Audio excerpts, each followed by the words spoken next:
Yo, what's up, everybody? This is Toby. Welcome to the podcast. If you're a new listener, welcome. I'm going to give a big shout out to my day ones for the past 6 years, my subscribers, my listeners. I appreciate people who talk about this podcast, who share this podcast, who support this podcast, who write reviews for this podcast. Really appreciate all your support. I've been doing this for 6 years. I've been giving it away for free. So many people ask me why I don't film it, why I don't monetize on YouTube, why don't I charge people for it on Patreon? And their answer is because I don't want to. I love these conversations in my kitchen. I love the honesty. I love that people want to come back for 2 or 3 episodes, the reoccurring guests that I have all the time. I love it. No lights, no cameras. I myself do not like going on podcasts that are being filmed and have lights. I've done it a couple times. I'll probably never do it again. I don't feel like myself in those situations. So I want all my guests to be as comfortable as possible. I do have sponsors. The sponsors keep my shit going. They keep it alive.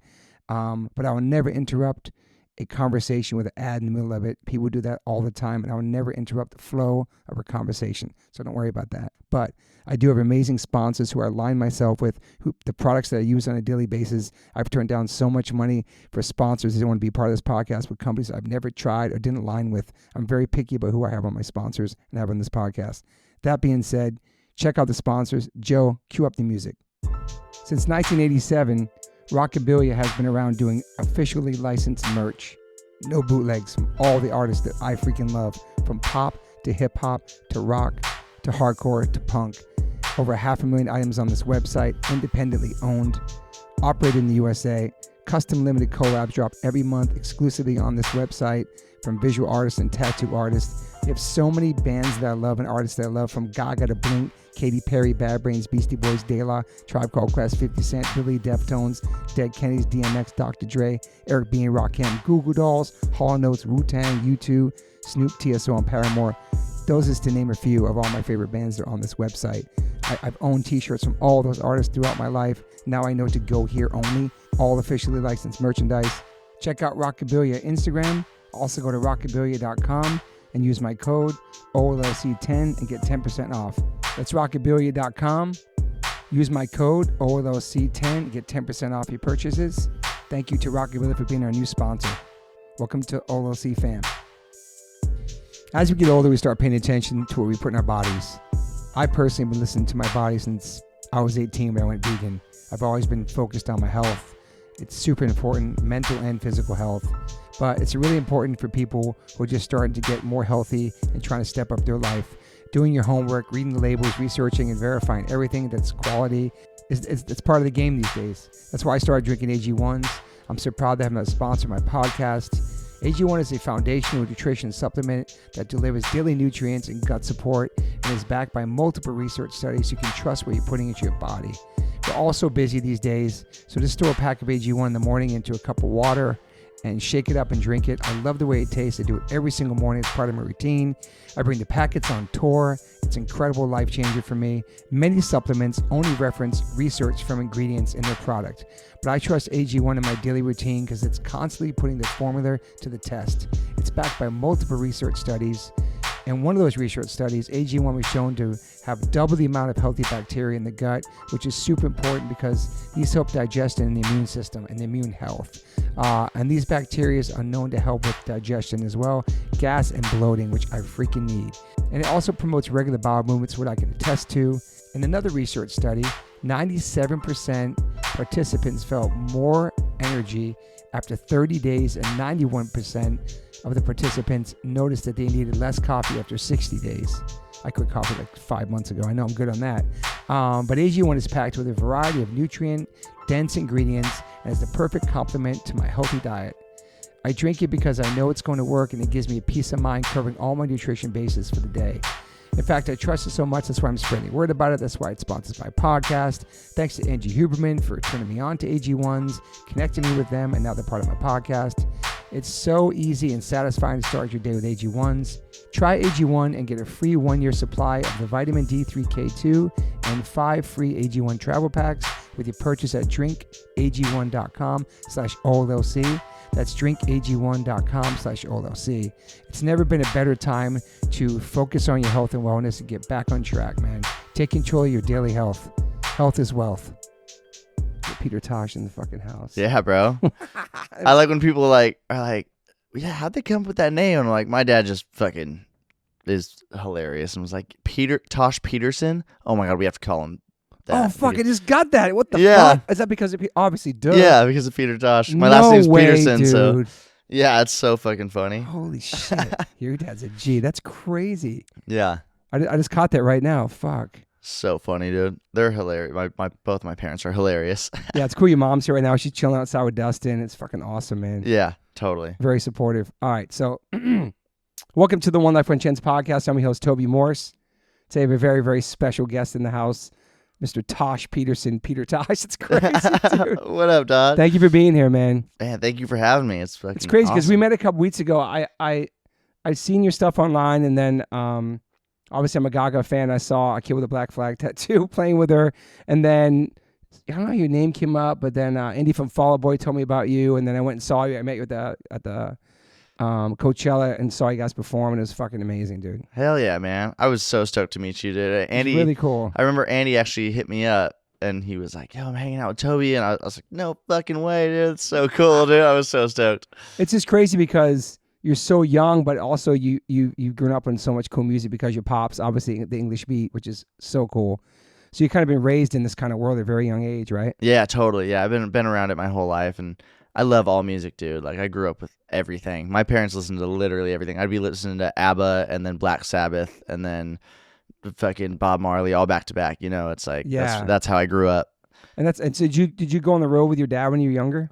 Yeah, I mean, I would go see him play all the time. Yeah. He wasn't playing with the English beat as much when I was like born. I don't think really, at least it's not that I can remember. Yeah. You know, maybe a little when I was like first born, but he was still gigging full time like when I was a little older. So I grew up seeing him play all the time and going to his shows and stuff. And it was the coolest thing ever. I was like, dude, that's all I want to do is that. You know. So it was an easy choice to drums was the first kind of instrument you wanted to do. Yeah. Seeing your pops. Yeah. It was never like, oh man, I would love to play drums. It's just like, yeah, that's the career I want to take. Like, it just felt like that was the job I was going to do. Like, just like a kid could be like, yeah, I want to be a doctor or I want to be a lawyer. I was like, cool, yeah, I want to be a drummer. Like, that's just... And that was it? That's all you planned on doing? Yeah, pretty much my whole life. That's all I can remember ever wanting to do. It's crazy, man. Do you remember like going to like your first kind of show when you were old enough to like realize what band you were going to see? You could, like go to shows with your dad or anything like that? Or Yeah, I mean, I went to so many shows, like growing up, like so many, like as a kid, like my parents brought me everywhere. Like I can't remember a time we ever had a babysitter, dude. Like I have two siblings and all three of us would be with my parents like all the time. It was just like the five of us went everywhere and my grandma crew, too. Yeah. Like we were always everywhere. And, but the first concert that I like really asked to go see was Bad Religion. And I wanted to go. They were playing at the Old House of Blues in downtown Disney. Yeah. And so I think that was like my birthday present when I was like 6 or 7. 6 years old? Holy shit. I think so. Yeah, I'm pretty sure. Bad Religion? I think it was it was like maybe my 7th birthday or something like that. Damn, dude. But yeah, because I had been to so many shows, but that was the first one I remember like asking, like I want to go to this one, you know. And your dad's obviously into punk rock and stuff too. Yeah. Everything, man. Even your mom too? Yeah, definitely. She's like got just as wide of a variety of music tastes as my dad, man. It's so funny. Yeah. Did your older brother get you into? Was your older brother into as well? Yeah, and he your was. sister's into it. Your whole family's into it. Everyone's into it. Definitely. Like my sister, it's hilarious. She'll be like, you ask her favorite bands, and she says Taylor Swift and Beartooth. It's so funny. I'm like, what the hell, dude? So, I love that though. Yeah, we're good friends with the Beartooth guys too. So she'll come and go see them every time they play in town. It's so funny, man. Like, damn. And then she's like bumping Taylor Swift on the way to school. It's hilarious. And so that's crazy, man. My brother though, I remember I would go to shows with him all the time, man, because his friends kind of like got into like punk rock. Like I guess we were always into it, but like in high school, like they started like going to shows, and he would always bring me along with him and stuff. And I remember we would see Stiff Little Fingers and Queers and Dickies and a bunch of all those bands. Like he would take me to the Observatory and OC. We would go there all the time, man. So you were born and raised in Orange County? Yeah, Fullerton. Crazy. Have you heard of Classic Tattoo out there? Yeah. Tim Hendricks? Yeah, Tim Hendricks. His mom is my neighbor. Really? Yeah, dude. It's so random. She like legend, dude. She like walks by my house and will like talk to my dad, and then randomly she like, you know, it would just be like she'd walk by and say hi, and then they started having conversations, and then later I found out like he was like, yeah, I guess her son is Tim Hendricks. Dude, what the hell? That is so crazy. Yeah, like literally lives like 4 or 5 houses down from me. Such a small world, man. Yeah. So You went to regular school though, homeschooled, nothing like that, or just? Yeah, I homeschooled. Yeah, Oh, okay. I homeschooled until high school, Okay. and then I went to 1 year of a private Catholic school. Okay. And which was like crazy, all boys, Catholic, had to have a shaved head. Like it was crazy. Really? Yeah, I like wonder why I shaved as a military style. Wow. yeah, kind of. It was like pretty strict. But I went to 1 year of that, and then 3 days into my sophomore year, I like convinced my parents to let me drop out and just go full time into music. And What? and I mean, I went on tour a couple months later on my first tour. Were you in your own band, or you just with some other band the first time? I was playing for this artist Nick West. She was Prince's bass player. Oh wow. And so she found me offline off Instagram, and dude. yeah, she like her sister messaged me and was like, "Hey, Nick's looking for a drummer. Do you She was want to part of audition?" Prince's all-girl band? Yeah. Oh, when he had the I all-female saw that there. before it live. Wow, that's Dude, crazy. sick. Yeah, she was amazing, man. She's so talented. But yeah, I was 16. I auditioned on my 16th birthday and got the gig like a couple Were you weeks just later. like kind of building like a resume on your Instagram, kind of posting videos and stuff? Yeah, pretty much just posting drum That's videos. how you do it now, pretty much, yeah. Yeah, totally. I mean, I started just to get like Thomas Pridgen's attention because he was my favorite drummer. Okay. And so I just was like, I was like 10 or 11 posting videos just being like, notice me, Thomas Pridgen, you know. And Is like, he from Mars Volta? yeah. Okay, yeah. Yeah, so I ended up taking lessons with him for 5 years because of Instagram. No way. Yeah, dude. Holy shit, how was that? That's like your drum hero. That's crazy. Yeah, man. it was pretty wild. Getting to meet him, and then like within 2 months, I was like in a room taking a lesson with him, and I did that every month pretty much for 5 years. Was he already giving lessons, or was he just doing that for you? He gives lessons, yeah. Okay. He was doing that. But it was mostly in like he lives in the Bay Area. Yeah. So it was mostly up there, and then so he would be like whenever I'm down here, and then just for some reason, I don't even think he comes down as much anymore, but like for some reason for that 5 years, he seemed to be in LA like once a month. It always worked out. And I was always just like, yeah, whenever you're down, my parents would drive me up to LA and give me a lesson with them. And, man. yeah, I mean, I grew up, it's so sick though, having like parents like I did, because like So supportive. I went to every fucking drum clinic that happened. Every drummer that I wanted to take a lesson from, they were like, hit them up. We'll, you know, whatever it costs, we'll get you a lesson with them. And like, so supportive on everything, Wow, man. dude. Like, That's yeah, so cool. we built a drum room in my garage. Like, I mean, my dad's a drummer, but Yeah. he didn't even have a drum room. I mean, my dad was like, I didn't fucking practice unless I was on tour, you know, like that. I had played drums when I was on tour. Like, that's it, you know, Yeah. like, so it like they built me a drum room in the garage. It's like completely soundproof, and I can play all day, every day. And like, Dude, yeah, they're like the most supportive parents ever. that's incredible, man. I have the same type, with my wife and myself. We traveled everywhere. Took my son on tour when he was young. My wife was pregnant on tour, just having like that tight family unit, you know what I mean? Totally, yeah. But they were supportive from jump. Like, you want to do drums, this is it. Anything you want to make that happen, we're going to make it happen. Yeah, exactly, yeah. They believed in you, yeah. Yeah, they're the best for that, man. It's like there's not a lot of parents like that, and I feel like more parents are starting to be like that Yeah. now, and I think it's really cool to see like kids being like, we can do whatever we want. I mean, letting you drop out of school and just follow your dreams is amazing, dude. Dude, yeah, I was like, Because it worked. I was very surprised, honestly. I remember I left my first class, and I think I cussed my teacher out, and like, Were you a crazy student or no? No, I was Okay. like the quiet kid, but he like called me a dummy, and it pissed me off. So I Yeah. was like, I'm gonna fucking kill you, and then I like.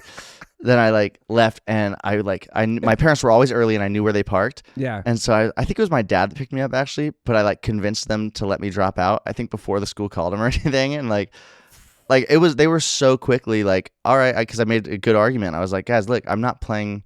All I'm going to do is play drums. Yeah. That's all I am going to do for a living. I guarantee that. And I was like, but I'm actually being held back by being in this Catholic school. It doesn't even have a music program. And I was like, I'm just sitting here And you're a good kid, you're just playing drums. Like, you don't party, none of that stuff. Yeah, exactly. I was like, I'm just sitting here getting yelled at for not sitting up straight enough. And I was like, this isn't helping my career at all. So I just literally, as soon as I stopped, it was like 12 hours a day, just playing drums from the time I woke up to the time I went to bed.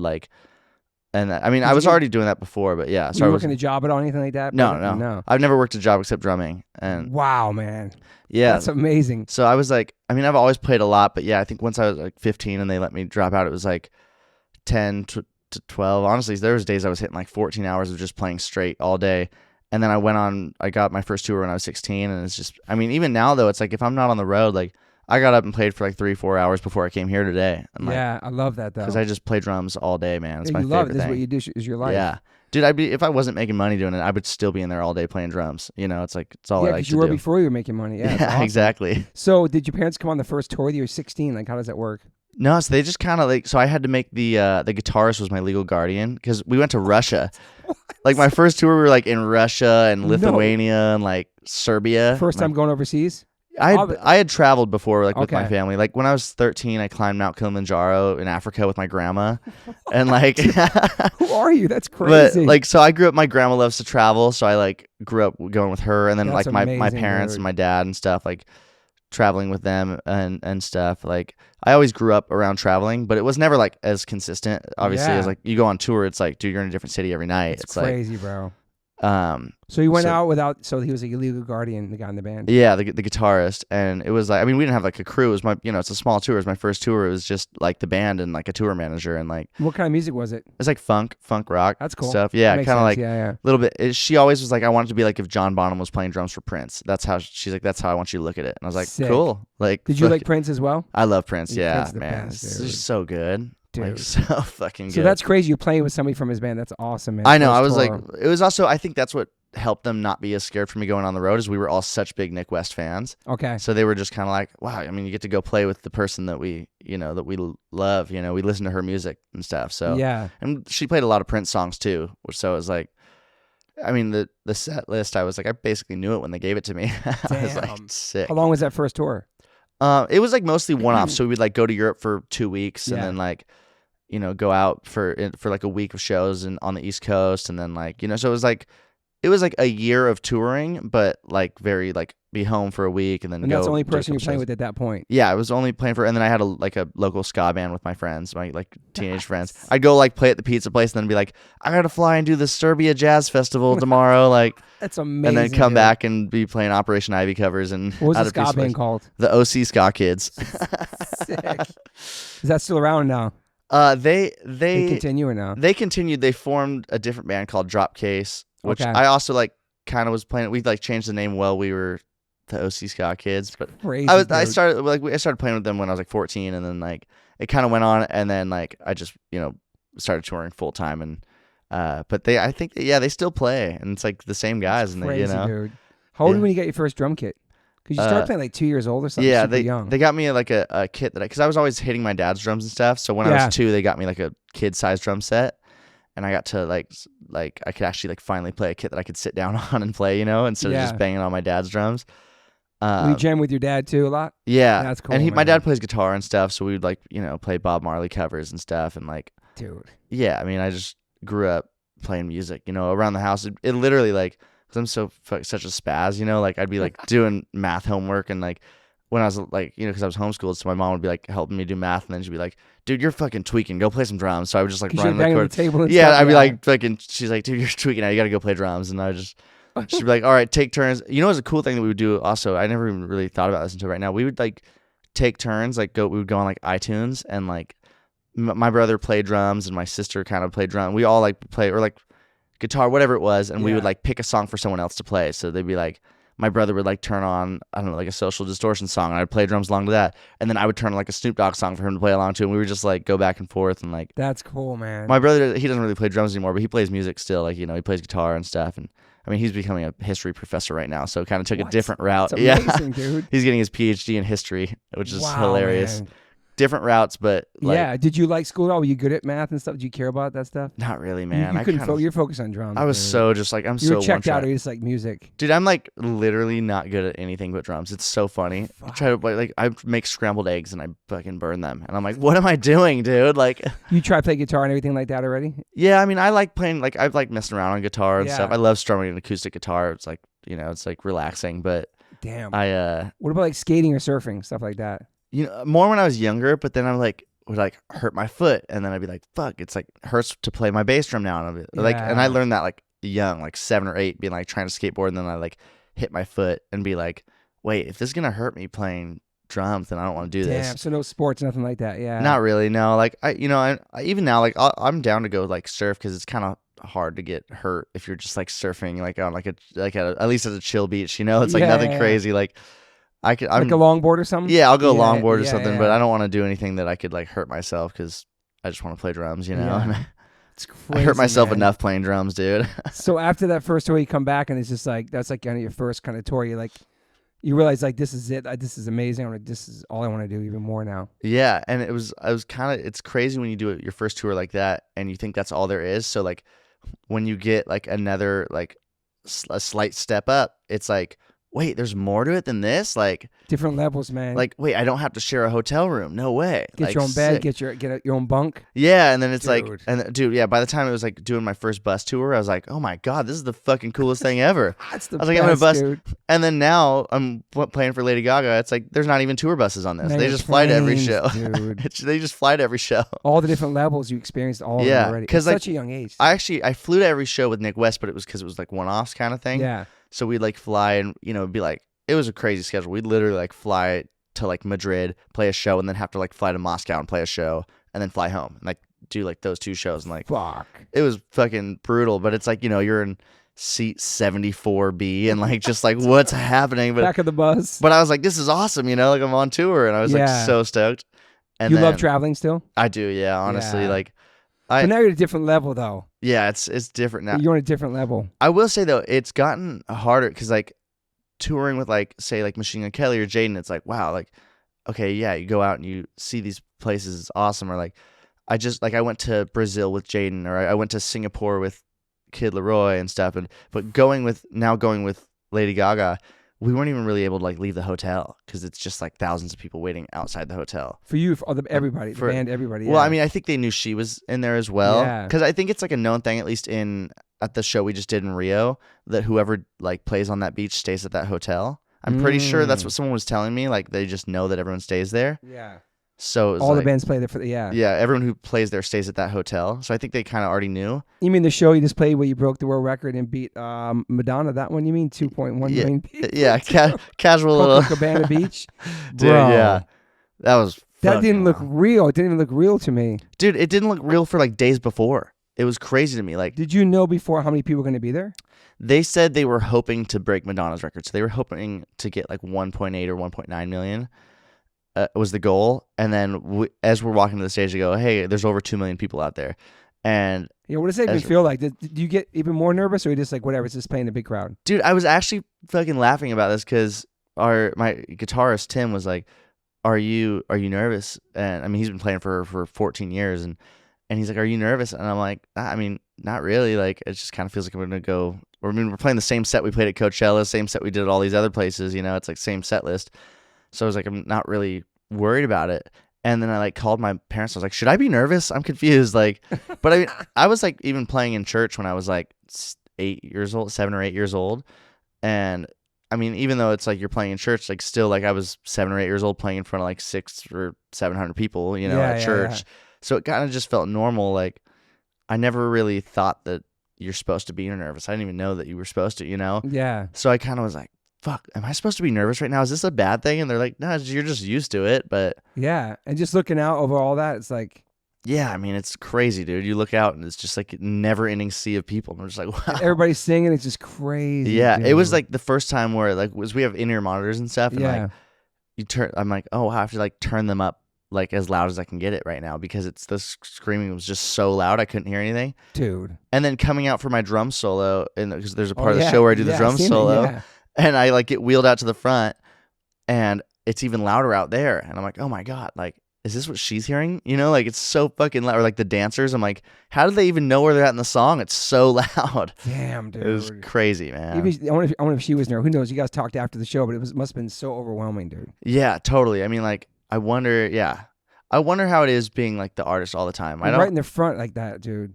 Because I'm like, dude, I'm hidden behind a drum set, and I'm playing. I mean, I'm sure it's the same for them, but like, I'm playing something I've done so many times at that point. You know, like we've rehearsed the set so much. Yeah. We played the set already. We played a couple shows before, so it's just kind of it's the same set list. Is this like the most professional artist you ever been with, as far as like getting ready and preparation and rehearsing and? Yeah, I would say. I mean, Troye Sivan rehearsed more probably pressure? A little more.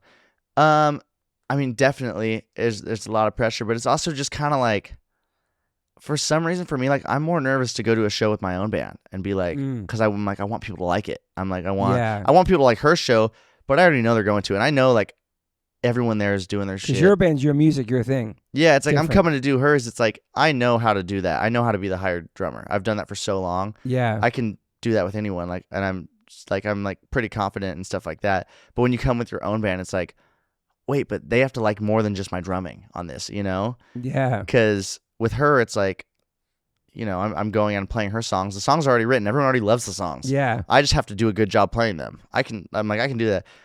Like with your own band, it's like, oh man, no one knows what we're playing. It's like they might be like, dude, this music sucks. And it's like, and it's a new album, so it's the first time these songs are being played live to a lot of people too as well. yeah, They're not like the old hits or nothing like that. totally, yeah. And you're the first one playing these songs with her live from that album. Yeah, exactly. Like nobody else have done that. Exactly. It's We do a crazy, lot of man. that new stuff. So it is crazy, man. It works great in the set though. Like the set was incredible, Coach. It all flows together and just Totally, yeah. We have a music director, Natural, he's amazing, man, and he's like, dude, he's so good at that stuff, dude. Like putting together a show. I'm like, how do you fucking think of that, man? Like, yeah.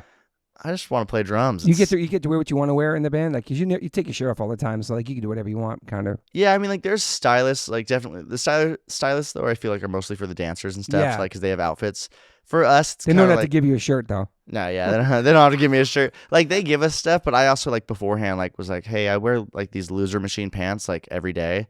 Is that cool if I just wear these? And they're like, cool, we'll get you a couple pairs of those. So they got a couple, so they can at least keep it all together, so they have everyone's outfits Yeah. together. But like there's stylists and stuff, but it's kind of like for the most part we're just wearing like what we Whatever, would wear, yeah. you know. Like I think at least most of us in the band would be wearing the clothes that we're wearing on the stage. Yeah. I've seen some older videos of her though, and they were wearing some crazy shit, Oh, dude. They hell used to be yeah. like some insane stuff, but now I think they've just been like, I mean, it's a band backing her, so it's like we'll put the dancers in the crazy stuff, and like Yeah. the band can just like wear, you know. Were you like, familiar and like a fan of her music before or newer Definitely, stuff? yeah. And I've known Tim, her guitarist, and then Johnny, who used to play bass for her.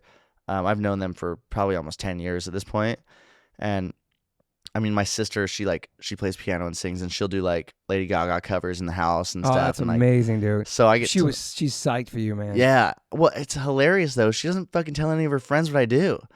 I'm like, I would be bragging to everyone. Like, Yeah, she didn't say anything. no, like nothing. She's like, yeah, it was crazy. Like in her French club at school, she's like, yeah, we were going around saying our favorite bands, and she's like, and they kept saying bands you've played for, like Machine Gun Kelly, Young Thug, and I was like, oh, what'd they say when you told them that I played drums for them? She's like, why would I have told them that? Wow. And like it didn't cross her mind. She was like, why would I say that? That's And I kind was of like, cool in a weird way. I don't know. yeah, Your shit private. it's cool. I mean, I keep a lot of my life private, but I'm also just like, Yeah. I would be telling everyone that. Like all my friends would know everything. Like, if, Yeah. you know. How do you get a gig in Lady Gaga? Do you have to audition, obviously? And how'd that happen? How's it happen for you? There was no audition for Gaga. They just Tim just so like last September I was on tour playing drums for Jaden Hossler Yeah. with and Tim's daughter Tiara was playing guitar on the tour, and we were kind of hanging out a lot, and we have a band, Damnage, obviously, which I'm super stoked on, and we were just kind of like, you know, we're always together, and he was like, hey, she said she might want to do some shows next year. Would you want to do it if that's the case? I was like, absolutely. You know, I'd love to play for Lady Gaga. And then January came around, and she was doing the Fire Aid relief concert that they did, and it was like I heard about it, and I was like, I don't want to like bug him or anything, and so I didn't even really think about it. And then we were doing a show at the Moroccan Lounge, a Damage show, and we were at soundcheck, and he's like, hey, I got a call her. Do you still want to do the show? It's on Thursday. And I was like, yeah. And so then he went and called her, and he comes back. He's like, all right, yeah, you're all set. So I was just like, all right. So my first show was like, told me on a Saturday night. I Was played the it on Fire a Aid Thursday. one here? Yeah, That was the first one? that was the first thing I did with her. Wow, dude. But it was like three songs, and it was like, so it was kind of a good entry show. Even though there's like millions of people watching it, it was like terrifying. But He just sends you the songs, and you learn them in a couple of days, and you show up and play. yeah, Give me we a sound check we did like 2 rehersal days. Which was With cool. her? Do you meet her first or no? I met her first. We did like a rehearsal day without her, kind of just to like sound check and stuff, and then Were you nervous for that? I was more nervous to meet her than to play the actual show. That's kind of how I've always been. Like whenever I get hired, I played for a lot of different people, but I'm like, I'm more nervous for like the first rehearsal than the show, because I'm like, by the time of the show, I know they like me because I'm still there. We've rehearsed, you know. It's like, good point. but I'm like, if I show up to rehearsal and they're just like, this guy's fucking, I don't like how he's looking at me or something. Like you never know. I mean, like I've heard crazy stories. But you have from to be people. normal. She's a person. You go and it's just playing with somebody. Yeah. Yeah, totally. So I was like more nervous. Can't geek to out play. on her. Yeah, it's like, and I know she had heard like Damage stuff before, just because they're close, and so but I was more nervous that I'm like, she's never heard me play her songs. So I'm like, Damnage is fucking so different from Lady Gaga, you know? It's like, so I'm like, I just hope she likes it. And we rehearsed, and literally if it was like an hour, and she's like, cool, yeah, sounds good, guys. I'll see you guys tomorrow or whatever. And that was it. It's kind of like that. And I was like, oh, wow. Shit, dude. It was, you know, I mean, she's just so talented, man. Like, yeah, man. But she's really like, I think she just trusts the people around her so much that she's really not worried. Like, that's why there was good gag, good people. Yeah. That's why I think there was no audition. Is it was just kind of like she trusts that Tim is gonna find someone good for her. Like, yeah, to that's play drums. amazing. That's amazing. Yeah, and he obviously, you know, like he trusted me, and I was like, that works out, works out for me, you know. And then that show was crazy. It was such a great show. There was so much money for the fires. That was awesome. And then like a week later, we did the Super Bowl pre-show performance, which was pretty cool. Oh yeah. For all the New Orleans victims, which was, you know, super sad. And it was kind of cool because I did the pre-show performance, and then I did the Chiefs after party with Machine Gun Kelly. That's right. So it was kind of like we obviously like pre-recorded on, you know, the performance with Gaga, but everyone thought that I was like playing and then went straight to another gig, which I was like, that would have been hilarious if I actually was doing that in real time. That'd be crazy. Could you imagine? That's so funny. So the Fall Out Boy, you learned 25 songs in one day. Yeah, that was fucking wild, dude. And how do they find out about you? I was actually on tour opening for them. Okay. So I was playing for an artist named Royal and the Serpent, who's incredible, man. She's so good. And but I was on tour with her. Is it kind of like a tour that I was like, yeah, I'll do it because that sounds fun. Because I was playing for Jaden, and he had like that exact amount of time off. And I was like, oh, dude, I'll go out. Like I could stay home. And I was like, you know what? I want to hang out with Royal and tour with her. It sounds fun. And it ended up being like the, you know, greatest tour ever, man. We were having so much fun. And like every day we felt like we were literally just like at a party. It was so fun. Yeah. Everyone's just all together hanging out. Like all the bands, there was like 4 bands on the bill, and it was just like such a good hang. And then about halfway through the tour, Andy and the other guys in the band came to our dressing room, and he was like, I have a family emergency, I have to leave tomorrow, and we were wondering if you'd want to play the set. And I was just like, yeah. And not even thinking about the fact that I don't know any Fall Out Boy songs, you know. And I'm like, were you watching them every night, checking them out? You know, yeah, but it's like you're not like paying attention. Yeah, really, you're on tour. It's different. Yeah, man. It's like you're hanging out and you have friends at the shows and stuff. So you're like, yeah, you go watch it with them, but you're kind of just like catching up. I'm not paying attention to the set. Yeah. So like, you know, they asked me, and I knew I had like 20 minutes before we had to like, you know, go side stage for my set. So in that 20 minutes, I like tried to learn like the first 2 songs, and then I like went and played, and then like Bring Me the Horizon played in between us and Fall Out Boy. So during their set, I went to the bus and just like kept learning songs, and then I went and watched Fall Out Boy's set because Andy played that night. Yeah. And then so I watched that, and I kind of was filming a lot of it. I was gonna ask you to film it. Yeah. Yeah, trying to like mostly for the electronics, because there's like a few like things where he hits like an electronic pad and stuff, and I was just like, I don't want to hit like the wrong pad, you know, like hit a fucking cowbell where there's like supposed to be a big sub bass or something. And so he was like, and the show was the next day?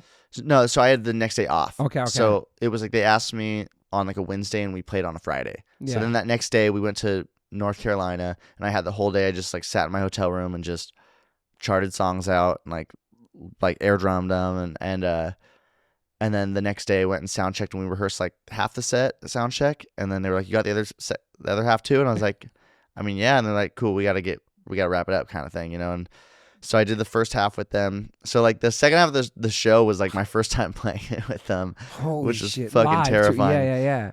Yeah, it was funny. Pete Wentz on stage was like, if you probably noticed, Andy's not here, so welcome to Tosh's first Fall Out Boy rehearsal or whatever. It was so funny, dude. It was just one show? I did 2 shows with them. Fuck, dude. Yeah. And, dude, the second show, our bus broke down. Because I was like, they were like, are you cool to still ride with your band? I was like, yeah, we're going to the same show. It doesn't matter. I was like, I just went on my normal bus, went and got in my bunk, wake up, and I'm like, check my location. I'm like, we're not at the fucking venue. I'm like, get up. Excuse me. Everyone's like stressing out.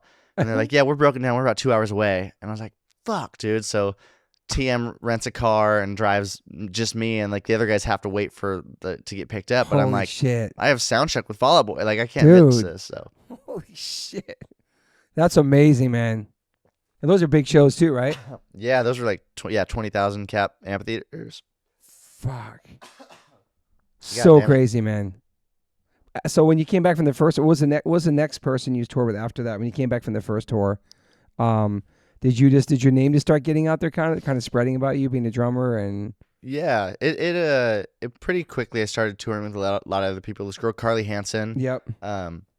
She's super awesome, and it was cool. That was cool because it was like before I'd been touring with older people. Yeah. And then I went and toured with someone my own age, which was her, so it was kind of cool. Like, it felt like I was like, okay, now I'm like hanging out. I have like friends who are doing the same thing. Yeah. And like, that was cool. We were kind of like her and I kind of grew up together because we did like a year and a half of solid, like pretty much touring solid. Like we went back to for a pop artist. She kind of toured like a rock band, just like back to back tours, like and she was pretty big too. So we did a lot of big opening tours. Like, we opened for Troye Sivan, who later I played for. Yeah. But at the time I didn't know him, and we opened for him. We opened for an artist named Bad Sons, or a band named Bad Sons, they're killer. A lot of different support tours and festivals and stuff. Yeah. And so that was pretty solid. I started doing like sub dates too with other bands. So I did like Bryce Vine, which was like that was really cool. It was like I kind of like got into this world, but then like right when the pandemic hit, I've been getting like so many calls to do like these like pop and hip hop gigs. Yeah. And which were awesome, but I was like I really want to be playing like rock music and stuff, and that's all like that's what I'm playing so much of at home.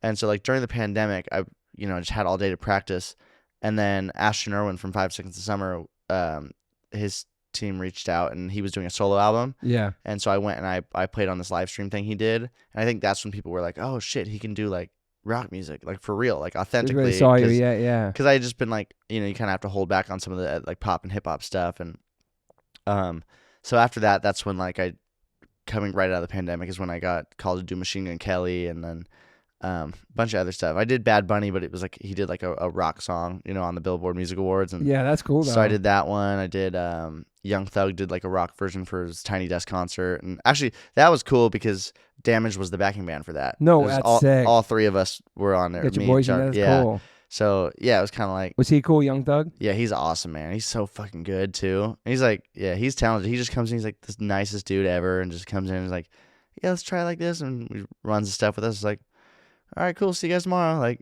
just so chill. He's like really soft spoken, just like a polite dude. Was that just one gig with him, or like? Yeah, we just did Tiny Desk. Tiny Desk is awesome though. That's cool. That was killer. And where did they film that? What city? Well, they film it in DC, but it was still kind of like technically the pandemic, so we filmed it in LA. Okay. We filmed it at Houdini's old like mansion in Laurel Canyon. That was sick. fucking cool, dude. Yeah, so we're in his backyard. Wow, that's crazy. Our green room was like a guest bedroom at Houdini's house. I'm like so wild. Damn, man. All the pictures are like those pictures where like the eyes follow you. And all creepy, like, yeah. It was like so creepy. I'm like walking around like this place is fucking terrifying. Was MGK? Was that with what album was that for MGK? Right when he did Tickets to My Downfall. Oh yeah, it's huge, man. Yeah, so I did his first concert for that album. Okay. So I did a bunch of those shows for a couple months because his drummer broke his leg. I remember that. And then last year I came back and did some stuff with him because his drummer broke the same leg again. He did? Yeah. Holy shit. He's one of my best friends, and he just bad luck, just broke the same leg twice, man. I'm like, fuck, it sucks. But so I came in last year for like the second half of the year, and beginning of this year I was doing MGK for a lot of that. Yeah, he seems super cool. Like I never really knew him, and I watched his documentary, and then I got to meet him later on at Travis's. He was so awesome and so nice. You know what I mean? I feel like until you really meet people, you really don't know anything about them. You can watch videos or read. You know what I'm saying? Like he was so nice, dude. Yeah, I mean, you really don't know. Yeah, what people are like you said, until you meet him, because he's like the fucking nicest dude in the world. I know, man. He was so sweet. He's like so cool. He was like the first person to text me congratulations when I got the Gaga gig, and he was like, "Dude, like congratulations, man. I'm so proud of you." Like there's no like ego or anything, jealousy, man. Or jealousy, nothing, man. It's like he's just so like fucking stoked, killing it too, man. Yeah, he's killing it. His new music's insane. We were when we were rehearsing for that Super Bowl gig that we did, we just practiced at his house, and he was like playing some of the new songs. I was like, oh my god, dude. And even stuff that I'm not sure if it made the album, just stuff they were working on. Yeah. And I'm like, dude, how many fucking hits can you make, bro? I mean, that song you wrote for his friend Dingo recently? Yeah. That's beautiful, man. Yeah. That song's incredible, Rest in peace, man. That was. Yeah, I never knew. You met him before? Yeah, I knew him pretty well. Okay. It was like that day sucked. That was my first rehearsal for SNL with Gaga was that day. Really? And then Tim's wife, who's Gaga's makeup artist, she was friends with Dingo as well. So it was like, that was a rough day for us. And rehearsal. I was like, fuck, man. Yeah, I'm sorry. I saw so much love for that guy, man. I never met him, but every single person I know seems to have met him and known him or something. Yeah, you know? everyone loved him, man. He's such a good dude, bro. Like, yeah. I'm surprised you didn't know. I feel like you ran in so many of the same circles. I know. You know? Maybe I've seen him before. I don't know, but I know his face. But yeah, that song was just like incredible song. I wrote it in like a day. I know, man. He's so super talented, man. Even like rhyming, just everything, man. Yeah, everyone in his band is so talented too, man. Like his drummer obviously is, well, you know, an incredible drummer, and then his like bassist and guitarist, like, and his keyboardist, they're all like incredible producers and musicians. It's like everyone. It's a good team. Everyone in their team's amazing. How about Little Nas X? Was that cool? Yeah, that was cool. I only did the one show with them. I did the BBC Live Lounge. Yeah. Which was that was interesting. Like, I got called. I was like, "Are you sure I'm like a good fit for this? Like, I'm down, but like, are you sure you want me for this? Because like, you know how I play drums. At the time I had like pink and blue hair, and I'm like, I'm gonna get up there and bash the shit out of the drums for like the BBC Live Lounge with Lil Nas X. And Lil Nas X, he's pretty punk to me, man. He was fucking dope. He does his own thing, dude. Yeah, I was surprised. I didn't know a whole lot about him. I only knew like the Old Town Road song or whatever. Yeah.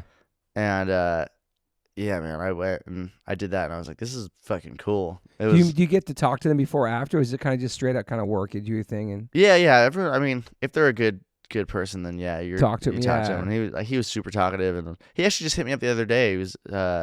He had a song he wanted some drums cut on, and I was like, yeah, dude, fuck yeah. I mean, I think it was just an idea he was working on, but I'm like, dude, I'll record drums all the time, man. I have a studio in my house. So I'm always like, dude, send me songs that need drums, like to anyone. I'm like, I just love all types of music. You play country, play anything. Yeah, anything. Dude, I'm like, I play drums at home all day. Might as well record for someone. Like, that sounds like fun, you know. Yeah. So I just do that all day, man. Like, but you enjoy the more punk stuff more than anything.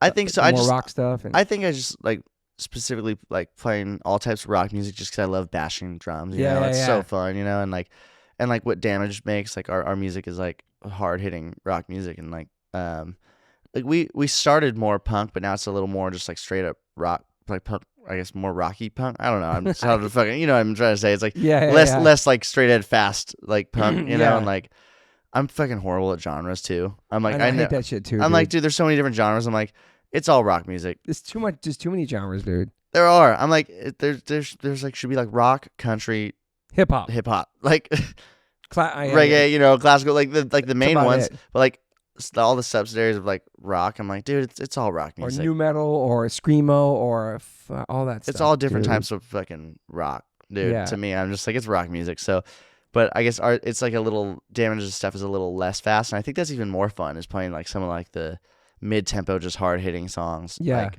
I love that stuff. Fast stuff is cool, but I'm also like, fucking goddamn it. Now I gotta play it again. There's some pretty hard stuff with Gaga. The one song where she comes out and she plays drums too. Yeah, that song's hard too. Like there's so many diverse songs on the new record. There's like some Prince kind of vibes, some David Bowie kind of vibes. Totally. The whole record's got so many different styles on it. But there's some hard shit on there though. Yeah, and I think she's just such a music fan that she just makes anything. I think Killer's a song. It's hard, dude. Yeah. Well, it's cool because it like starts like a funk song. Yeah, it and then next thing you know, it's just like a bashing like double time fucking Totally, dude. Yeah, it's so fun, man. Like her music is so fun to play on drums, dude. I'm like, fuck. Everyone's like, you gotta like enjoy the people and the music you're playing, and I'm like, yeah, I have both. I'm like, I'm loving it, man. It's so fun. The music's killer, and I'm obviously already with my band members, so it's like, you know, it's. You feel good now. You're like in pocket. You're all like, you feel good with all the set and all that stuff. Yeah, definitely. Yeah, we're going to Singapore coming up soon, and we got 4 nights at a stadium there, which is going to be insane. But I'm just like, man, I'm so stoked to fucking play these shows. Like, but now it's like you played the 2.1 million people. Now it's like anything after that, it's like whatever. Dude. I was like making the joke. I was like, because she's doing like the Forum coming up, and I was like making the joke. I was like, dude, the Forum's going to feel like a club gig now. After CBGBs. That. Yeah, it's going to feel like a club gig. It's going to be nice. I'm stoked. It's going to be very intimate, man. I'm excited for you guys to see that one. I know. That'll be awesome. Because Coachella was cool, but it was just like so many people, and I was just watching the screens. It was just like hard to see everything, but it looked amazing. You know what I mean? Yeah. And I don't know how it is going to be for like the Forum, but I know like the Mexico show we did, it's like there's seats for everyone pretty much. There's not like a GA show, so it's like you can kind of like, it's meant to be like an opera, you know? It's like, or like a musical. Very theatrical. Yeah, like a musical or something, you know? And so it's like, it's meant to just be like watched, you know? It's not supposed to be like fucking an aggressive, like a, like a Damnage concert, Yeah, and I love that she's really singing, man. Obviously, it's backing singer somewhere, Yeah. but you can tell it's her. I mean, she's singing. You can hear her breath, all that stuff, because there's so many artists that just have so many backing tracks, man. Yeah, I've gone to shows and I just get bummed when I'm like, Me too. Feels like I'm listening to an album. Some hip hop stuff I went to my son recently was like too much, dude. Dude, that you could tell. And a lot of pop, which I think is cool for her because she's a pop singer. Like, there's a lot of pop artists where I've seen them just like, I feel like I'm listening to an album, which I'm it's like an album listening party. Yeah, I'm like I could just turn that on if I wanted to. Yeah. And I'm like, but at my house. Yeah, literally. Her, it's like they're up there, are the guitarists are improvising their solos. I'm improvising my drum solo. It's like people make mistakes. It's just like it's aggressive. It's like which I'm like I fucking love that. Now I'm like I want to watch the show. I'm like Did you go back and watch your stuff? Like, did you go back and watch Coachella and stuff like that? Yeah, I always try to watch it back, and it's like there's certain things. Are you really you critique yourself? Yeah, kind of. There's like a few things where I'm just like, one of the songs I know like is a good example is like her song "The Beast." Like the first like weekend I did like the first two choruses like closed hi-hat and the last one open, but then I watched it. I was like, it doesn't translate, man. It needs to be bashing the whole time. So it's like every chorus I'm just now bashing because but of you it. only notice that nobody else says anything. That's you. Yeah, that was me just being like, it just doesn't feel like I think it should. And then you do it, and then no one says anything. Did you watch it the second weekend? Checked it out? Yeah, I watched it and I was like, yeah, that's what I need to be doing the whole time. Crazy, man. But I've always filmed myself, and even if I don't post it, like I still watch it back. Like I always watch myself. And you're a harsh critic of yourself? I don't think I'm like too harsh, but I definitely am a harsh critic of myself. Yeah. I don't think I'm like perfectionist. Yeah, like I'm kind of a perfectionist, but I don't think I'm like I like mistakes, and I like not like bad mistakes, but I like, oh wow, that wasn't necessarily what I was trying to do, but it sounded sick, like I'm gonna try that. Like I like funny if you stuff. fuck up, like are you like the rest of the set you thinking about it after the set, like fuck? I'm pretty I get pissed about it, but like something like this we rehearse so much, it's like we're not gonna like fuck up. You really play with your eyes closed. Yeah, basically, I could like play or set in my sleep now because I've like ran it so many times. Even when we're not at rehearsals, like getting ready for a show like Coachella, if I'm at home, I'm running the set. It's like I want to be as prepared as possible. Yeah. So I'm not really like worried about it on something like that, but like Damage, like we'll write a song and then not rehearse it. Our bassist lives in Portland, so it's like he's like with his kids. He's like, I'm not gonna fucking come rehearse for a week, dude. We'll be fine. Yeah, it's so different though. We all practice on our own, and then we get together, and it's like you play, and if I fuck up, I'm like, God damn it, it's like it's embarrassing. But I try to like at least not play it too safe, but play it safe enough during a show where it's like I'm not gonna like drastically mess up, Yeah. But we do have a few songs where I'm like turning the beat around, trying to fuck them up, and I'm like I like that. I'm like I want to like destroy people for this one, That's fun though. It's almost like less pressure. It's like your music, your band with your friends. Totally, yeah. It's not like playing it 2 million people. You know what I'm saying? Like it's so different.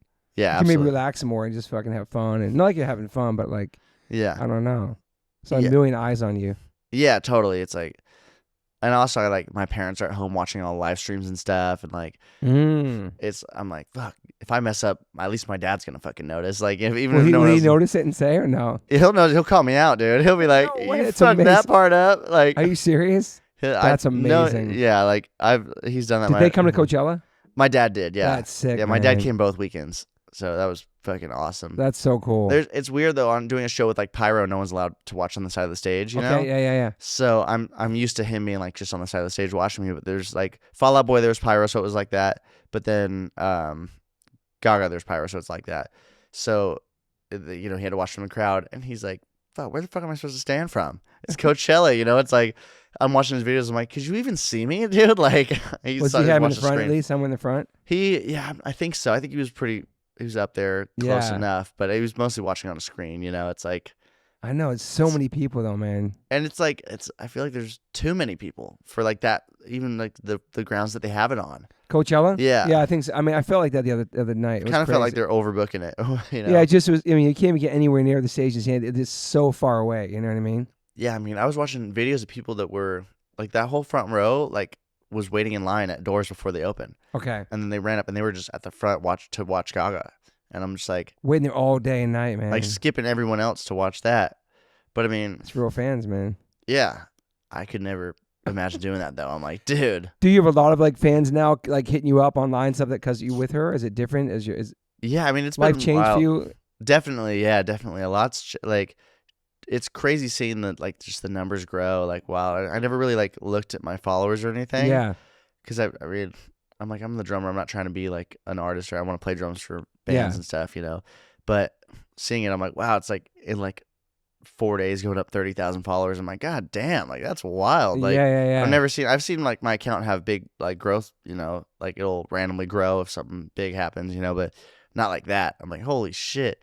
The Brazilian fans are insane, man. Oh yeah, Brazil. It's like, dude, it's they're so passionate, man. They love music so much. Yeah, man. it really is. It's like it's the coolest thing. I played down there twice before this. Yeah. Both times with Jaden, and we did Lollapalooza down there a couple of years ago, and then we did the F1 race a couple of years ago. Yeah.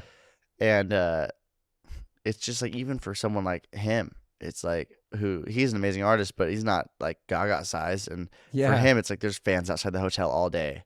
It's just like they're so passionate about music and so like supportive of people. And like when I was down there with him, I did a drum clinic. I like met this dude. And I was like, man, I want to do a clinic. And he's like, we could do one like tomorrow. And I was like, let's do it. So we did one like 2 days. I had a few days off in Sao Paulo, like in 2022, and so I was like, yeah, let's do it. I mean, if you think that people will come, and he's like, I think they will, man. So we announced it and like had 300 people show up with 2 days notice. Like, wow, dude. it was just me, just there doing a drum clinic, and like that's crazy. Imagine doing that now. Yeah, I bet it would be even gnarlier, like fuck, or like planning it in advance, not just being like, yeah, tomorrow, you know. Are you going out there saying hi to them, or you can't even go out there in Brazil and say hi at the hotel or sign stuff? Or I mean, is it hard? I would with Jaden, but it was a little bit like I was honestly like, I'm not scared of a lot, but it was a little like, you know, scary being like, man, that's a lot of people in one place. Because you can hear them outside your window of the hotel, probably. Yeah. Yeah, it's like that's a lot of people in one place. I'm like, fuck, I don't know, like. I'm not typically like a nervous guy, but I'm just like, you know, you hear horror stories of like, you know, threats and stuff, and I'm like, man, I don't want anything bad to happen. And no one else was, so I was like, I don't want to be the only one going out to do that. Like, that seems like a risky, you know. You can get you probably have security too, but do people kind of trip out when they see you with like your no shirt and your black flag tattoo? It's crazy seeing you on the big monitors at the Coachella. Like, this guy's a punk rock kid. It's just wild to see him, man. Dude, it was really like funny. black flag in a weird place. Yeah, totally. It was funny, like see, when I played for Jungkook, he's in BTS. Yeah. He's a K-pop singer, and we did the Global Citizen Festival, and it was like mostly pop bands, and the Chili Peppers were on it as well, but it was mostly like pop bands. And my drum setup is like the most like fucking. I had like just my cymbals as high as I could fucking get them, and like, cause I love the way it feels, you know, having my shit like, it's like it looks like the most rock setup ever. And I guess like other bands were walking by like, what fucking band is playing? Like, whose kid is this? And my tech at the time was like, dude, like when I would be like, that's Jungkook's drummer's setup, they were like, no fucking way. Why is like that guy? What's he look like? And then they like look at me and they're like, he's Jungkook's drummer. What the fuck? Like, I love that. It's so shit, funny, dude. man. Because I'm like, I love every genre of music, but I look the way I look, you know. That's how I've dressed the fucking same since I was a kid. Wore baggy fucking black pants and a baggy t-shirt or no shirt, pretty much. Yeah. And Converse or Vans. How old when you got the black flag tattoo?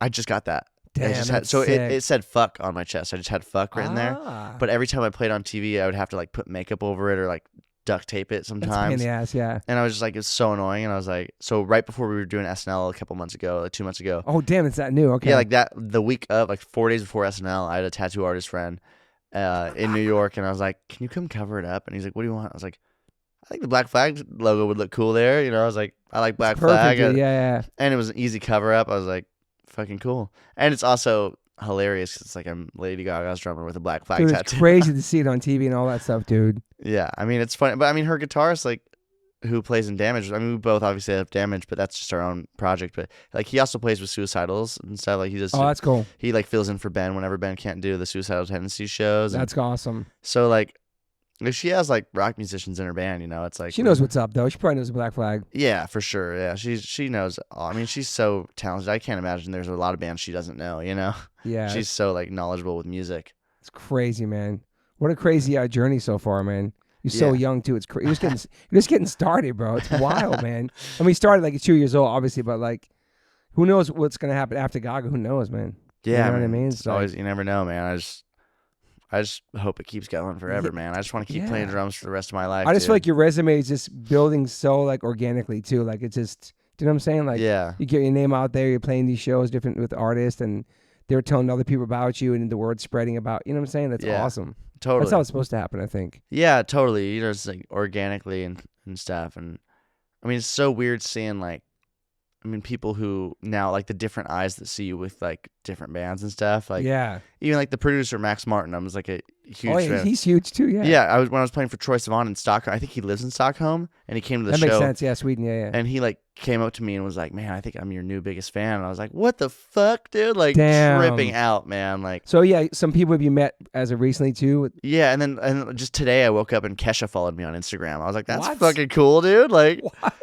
I was like, "That's pretty rad." I love Kesha. That's And so her random. dude, her drummer Elias is one of my He's favorite. sick. He's one of my favorite drummers too. He's a rock guy too. Okay. He plays in Filter, who I played for as well. Oh, you played for Filter too. I saw that. Yeah, so I did a tour when he couldn't do it. So Okay. and then he came back after I left to do Troye Sivan. So we kind of like, and then I did some shows with him at the end of last year too. So we kind of feel like him and I kind of rotate on that gig here and there because Filter had some bangers back, man. and what a fucking talented band, man. So and they're like, still doing it. That's cool, man. Yeah. and they're on tour with Bush and Rival Sons right now, which I'm like, that'd be a fucking cool That's tour to awesome. see. They're like, talk about getting to like tour with your heroes, you know, like because Yeah. I love that stuff. And every night it was like just like I was like on Wikipedia basically, just asked them questions about like old tours and stuff. And like Richard played Nine Inch Nails and stuff, so I like was asking him questions about that. And then That's awesome. the guitarist Johnny, he was in a band called Kill Hannah that I I really remember liked. that. Yeah, I remember that. they're Yeah. sick, dude. And Yeah. so I was just like Were they every from day. Chicago? Yeah.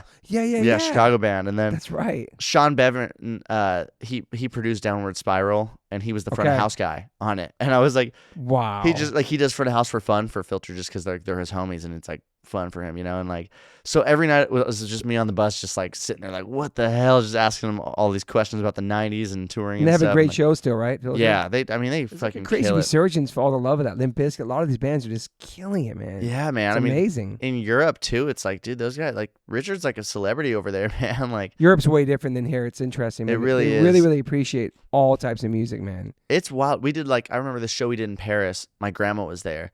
And because Awesome. my family has a house in France, and my Okay. grandma moved there full time during the pandemic. Wow. And yeah, they were like, we need to get the fuck out of the U.S. You know, It's kinda, That's crazy. You know, like and so my grandma pretty much lives there full time, so she came to the show, and we were like talking after. I was like, there wasn't one fucking phone up.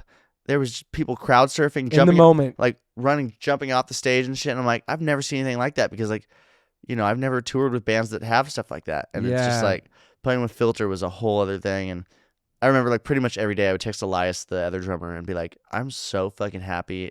Like I know you wish you could be here, but I'm so happy you're on a different gig and not doing this one because this is the coolest thing ever, getting to experience What's your big this. songs? Take a Picture was a big one. Yeah. Hey man, nice Can you shot. Take my picture. 'Cause Yeah. Wow, bro. Yeah, dude, so many hits. And I was just like playing them. I'm like fucking singing along. Like, this is so cool, dude. You sing along. We were playing drums. That's Yeah. awesome, dude. Yeah, it felt like I was in my bedroom playing along to the songs, you know. I was like, Incubus song too. Take my picture. That's crazy, dude. And then Filter. they have Hey Man, Nice Shot was the other big one, Oh yeah. which is like that song kicks ass. Are they from Cali? Filter is from Cleveland, Okay. because same as Random. Wow, I didn't know that. they're from Cleveland, and then Johnny, who's in Kill Hannah, is from Chicago. Yeah. And they met when Richard at one point moved to Chicago, and they met out there. I think they were like drinking buddies, and then Richard got sober. Richard's been sober for as long as I've been alive. That's crazy. I was like, I would give him shit about it every night and remind him. He'd be like, God damn it, I'm old. Don't tell me that. So you never tried anything? No, I've never done drugs or anything. That's I've never amazing. even smoked weed Just or like anything. my son, dude. That's amazing, dude. Yeah. Just like me, I never tried anything. Yeah, I've drank before, you know, but I've Yeah. never done any drugs or no desire to even try smoking weed or anything. Or you know, I've been Is it around just because you want want to focus on your craft and all that stuff? You just have no time for it? You know, I love saying that as the answer, but I think I'm just like too scared to fucking try anything. Like, Yeah. I don't know why I'm scared, but I'm just like, I've always been like, I don't know what's gonna happen. I I'm was just like that as a kid too, because my brothers did. They kind of scared me. Yeah. And like my dad did drugs, you know, growing up and stuff, and I hear like horror stories and stuff, and he never like told us not to do drugs. He just told us what happened when he did drugs, kind of thing. And I mean, like my brother smokes weed and stuff, but I Yeah. just have no desire to try it or anything. And like all my friends, you know, I don't know anyone who really does any like heavy drugs. I mean, Yeah. I've seen it before, but like I just have no desire to fucking do any of that. I'm like, I just like playing drums, man. And I'm like, That's your natural high, man. I'm also like fucking I don't want to overdose. I've had friends overdose. I've had, like, Scary. and I don't want to. Also, like, weed. The worst stories. Me and my mom are so similar. This is like the fucking like funniest answer for like why I would never want to try smoking weed.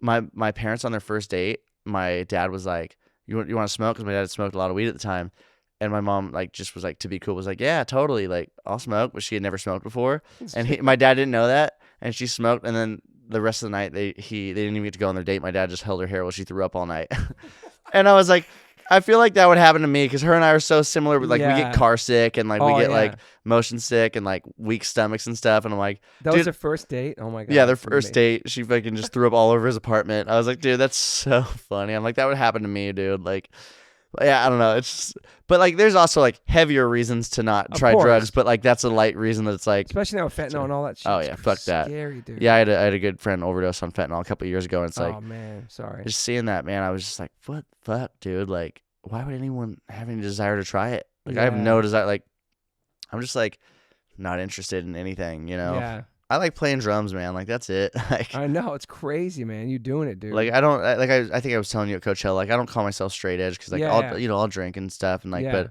I don't want to be the dude who's just like fucked up and all the time and like I'm not. I would never call myself straight edge, but I would never also try a drug or anything. Also, you're a professional musician. You're responsible. You like, you know what I mean, you like. It's like we have a job to do, man. Like my job is gonna be playing drums, and it's like drums are. You want to do your whole life. This is it. Yeah, and drums are like the most fun thing in the world, but it's still a job, and I got to take it seriously, Do you have like do you have any kind of bucket list people you'd like to play with someday, or just? Oh, dude, so many. Like I have like the list goes on, man. Like. I mean, it's hard to say because you're with Gaga right now, which is incredible, and it's probably like insane for you. But I would say, as far as like hired for an artist gigs, like Gaga was one of my dream gigs. Damn. So that was really cool. But honestly, my real dream is to like play in a band and like join a band, which I love having. Your own band. Yeah, either that or like joining an older band who like say like the drummer leaves. I love older music, man. And I love, it's like having my own band is like that escape. I get to play like the type of music that I like. Yeah. So I would love to do that, or like if like an older drummer was quit a band or like was like, I'm gonna stop playing with this band, and then they needed a new drummer. Like I've heard stories, all the time of that. For like sure. There's a lot of young guys joining bands and shit. I think like that's my like Brandon who just joined the Offspring. Like oh yeah, dude, like that. My brother's in the Offspring. Really? Yeah. Wait, is your brother Todd? Yeah. Oh my god, I've met Todd before. Yeah, I met him at the Punk Rock Museum like not that long ago. Yeah, that's my brother, dude. That's so funny. That's my older brother. Yeah, we were rehearsing in Vegas, and he was at the Punk Rock so Museum. crazy, bro. I didn't even fucking put that together. Oh my god. What up, Toby Morse? Yeah, that's my brother, dude. That's crazy, right? Hey, if you listen, I'm a big fan. Yeah, there's like I mean, obviously, my son joining our band made us a different band, Reborn. There's a lot of like that's so new rad, drummers bro. coming into other people's bands. I see that, man. Like, yeah, I mean, even like it's not as recent, but like Korn was already a fully established band when Ray Luzier joined, and like they were fully going, and like I would love to just like. The dream is to play someone whose music I already know and like. And love it, yeah. It's like... But you love the band so much that you don't want their drummer to leave. But if he does, I'll be here. Yeah, totally, like that vibe, you. That vibe. Like, Bon Jovi is like my favorite fucking band of all time. Really? I'm obsessed with Bon Jovi, dude. No way. Yeah. He's got some bangers, Bangers. But like, I would never want to see them without Tico Torres. Okay. But like, if he wasn't there, I guess, I'd be like, I guess that'd be the next best thing is to be playing it with him, It's like... Stuff like that, Well, like the Chili Peppers. I know you love that drummer too. Oh yeah, I love Chad Smith, man. He's one of my favorites, and I'm good friends with his daughter Ava. Oh really? She's an amazing artist as well, Ava Maybe. Oh, that's sick. She's a really good artist, dude. Her music's fucking killer. You should check it out. It's I will. really good. Yeah. Also, you love Grohl too. Yeah, love Dave Grohl. I saw Grohl when he was in Scream when I was a kid. It was crazy. Really? Yeah. Oh my god, how sick was that? He that? bleached out hair. It was like fucking. It was cool seeing him play those Nirvana songs at the fire thing. Yeah. That was cool with different singers and stuff. Dude, he's a sick one too. One of the coolest things I've met him in passing before, but never. I don't think he really put it together that he had like met me before. Yeah, or whatever. I'm sure I met it's him. a lot of people. Yeah, totally. But at Andy's wedding from Fall Out Boy, his wedding, Pete came up to me and he's like, "Hey, I have a story to tell you." And I was like, "Yeah." He's like, "Have a drink and then I'll tell you." And I was like, "Okay." And he was like, kept putting it off, and I was like, "Tell me the fucking story. What's up?" Like, I thought he's like, "You're gonna be excited," but I thought like I already knew because I thought it was that Andy was moving to LA. So in my mind, I'm like, I already fucking know what you're about to tell me. And then he goes, "So I was playing tennis with Dave Grohl the other day." Which I'm like, Pete Wentz and Dave Grohl playing tennis together is hilarious. That's amazing. He's like, I was playing tennis with Dave Grohl, and he goes, hey man, your new drummer is fucking badass. And I was like, my new drummer, Andy's still in the band. He's like, well, whatever, that kid Tosh that filled in for you. And he goes, I guess Dave was like, yeah, I stayed up all night watching videos of him playing on YouTube. I looked up every video I could find. I got goosebumps, man. I was like, dude, I literally was like, I was like, I was like speechless. You know, I'm at Andy's wedding, just like, and now for the rest of the night, all I can think about is Dave Grohl knows who I am. I'm that's like, fuck. Incredible, dude. I mean, because that's one of my, like, I would say, like, I try to, like, the drumming styles that I play how I'd want to watch someone play. Yeah. And I would say I try to mix, like, the newer, like, crazy, like Thomas Pridgen type of dudes who can do, like, these crazy chops with, like, the older, hard-hitting, like, rock drummers. Like, I would say, like, Thomas Pridgen, Dave Grohl, and Chad Smith are, like, my top 3 drummers. Yeah. Along with my dad, I kind of ripped his style off a lot, you know? Yeah, I mean, you got your pops, man. Dude, he was like, I set my drums up the same way he set his up. I play shirtless like he did. I dress the fucking same as he did. Like, I love that. It's dude. so funny. That's amazing. But how about Joey C? Joey C? Oh, dude, that's one of my favorites, bro. Him in the circle. So I auditioned for Circle Jerks when I was 17, and it was like right before the pandemic, and then that's when Joey got it. It was at that same time. Damn. But I got to, it was pretty cool to get to audition for them and like meet Keith Morris and Greg, and then Greg produced Damnage did a Circle Jerks cover. It's not out yet, but Greg produced it. Which cover?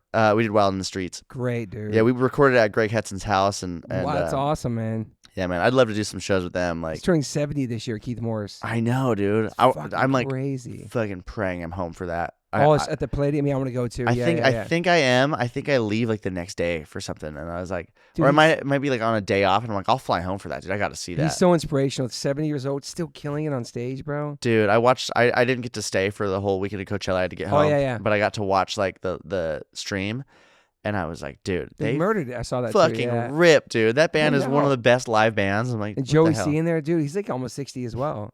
And he's one of the best fucking drummers. I'm just a beast, like, dude. Watching him, I'm like, how are you like hitting so fucking hard and so fast? Yeah. And like, yeah, like you said, he's like 60, and it's like great. Are you from Grayson too? Yeah. I like Grayson. Great drummer. Great drummer, man. He's awesome, dude. He's a fucking. I'm great so happy dude. for him in Sepultura, and I know that's rad. Saw him in Suicidal, and like he, jazz drummer, hip hop drummer, everything, man. Like, yeah, man. He still lives at home too. He's still in his young 20s. Yeah, dude. I love that shit. I'm like, dude. I'm always telling him, like, dude, let's fucking stay at home as long as you can. That's what I'm doing. I tell my son, it's expensive out here too for kids to pay rent. I mean, I get it. It's hard. Yeah, I don't fucking believe in rent. I'm like, I'm gonna buy a house. I don't. Yeah. That's kind of hard. Your first place, you're gonna buy your own crib. That's what I want to do, man. Yeah, I want to. You think you'll start driving when you get your first crib? That's a different conversation. My dad's like, I'll drive and pick you up wherever. He's like, it's so opposite for me because my son drives everywhere and I freaking hate driving. I don't even own a car. I sold my car years ago. I walk everywhere. I'm just like not into drive. It stresses me out, man. Yeah, man. I don't know. Yeah, I have no desire to drive, dude. It's cool. You put up with your mom today. Your mom's just chilling outside. It's awesome, man. I was like, do you want to? You can come in and hang. I don't care. I'm like fucking sitting here, watch us do the podcast. Chime in. She's like, hell no. She's like, my dad would be sitting right next to me right now talking, but my mom is like, she's like, I'll stay in the back. And what years was your dad in English Beat? What year? 90. It was in the 90s. Okay. I think he said 94, 95, till like 2000, maybe 2001, like right around when I was born. Was he in bands before that too? Yeah, so he had a band called Standing Hawthorne for a while. Okay. He had a punk rock band with Todd Marinovich, the football player, that called Scurvy. They were fucking sick, man. Really? They like all lived in a warehouse together, and like, I mean, it's no secret they were just fucking drug addicts playing punk rock music that was fucking killer music though. But back then, living in warehouses and squats, it was totally normal, man. Like people did that. He was living in the warehouse when Dave hired him to be in the English Beat. So he was like, so Dave would go see his other band, my dad's other band, Standing Hawthorne, play at like this bar in like Dana Point or something like that down in Orange County, because I think Dave was living down there. Yeah, the singer of the English Beat, and he would go see them play, and he was like, I want you to play drums for me. But at the time, like my dad was like living in a warehouse and like. Yeah, I think like the story is like my dad, he was like, come out to Vegas, see our show at the Hard Rock in Vegas, and meet the band, and meet everyone, and kind of get like the crew and everyone around there. Yeah. And my dad was like, I can't afford to get out there and back, and he was like, my dad like sold Ranking Roger some weed to get gas money to come back or something. So him and my mom like drove out to Vegas, and like my dad like sold Roger some weed that he stole from his stepdad or something. My god! Just to get the gas money to get home or something. Like that's And that was That's incredible. then like right when my dad joined, my mom got pregnant with my older brother, and so my brother was there for a lot of those early years, like Yeah. and then yeah, he kind of was done by the time I was born, but he was still playing music full time, just with other bands and stuff, Yeah. and like corporate stuff and private stuff and Was English bars speak and from England? yeah. So my dad was like the American one in the band, and Yeah, so that guy was living in Cali for a second. Okay, yeah. yeah, he moved to like Dana Point, and Wild, I think man. Dana Point, like somewhere in South County, Orange County, but Crazy, dude. yeah, man, it's like it's a wild story. It's cool. Your man. mom was with him before the band. The same. I met my wife before I had H2O2. It's cool having like always have an amazing woman, man. It's like hold you down, man. Yeah, especially when you're a musician too, man. You fucking need it, yeah. Because you're out there touring, all that, and just especially have kids. It's Dude, just, seeing my parents, like the shit they've gone through, yeah, and are like, sure. because I mean, touring, you go through shit That's on real tour. love, dude. It really is, man. Like they're the best, man. Like it's cool to have that to look up to, It's yeah, like, man. They're Solid fucking, family, man. It's so important, man. dude. I like family's the most important thing in the world to me. It's Same. like even more than drums, dude. I'm like family's everything. Was your mom into music at all too? Like like a musician as well, or No, she doesn't play any music. No, she worked. She's in the Coach House in San Juan Capistrano venue. She worked there for a little bit, but I think that's as close as she ever got to music. She doesn't sing or play any music or anything. She's a music fan. Yeah, but supports, man.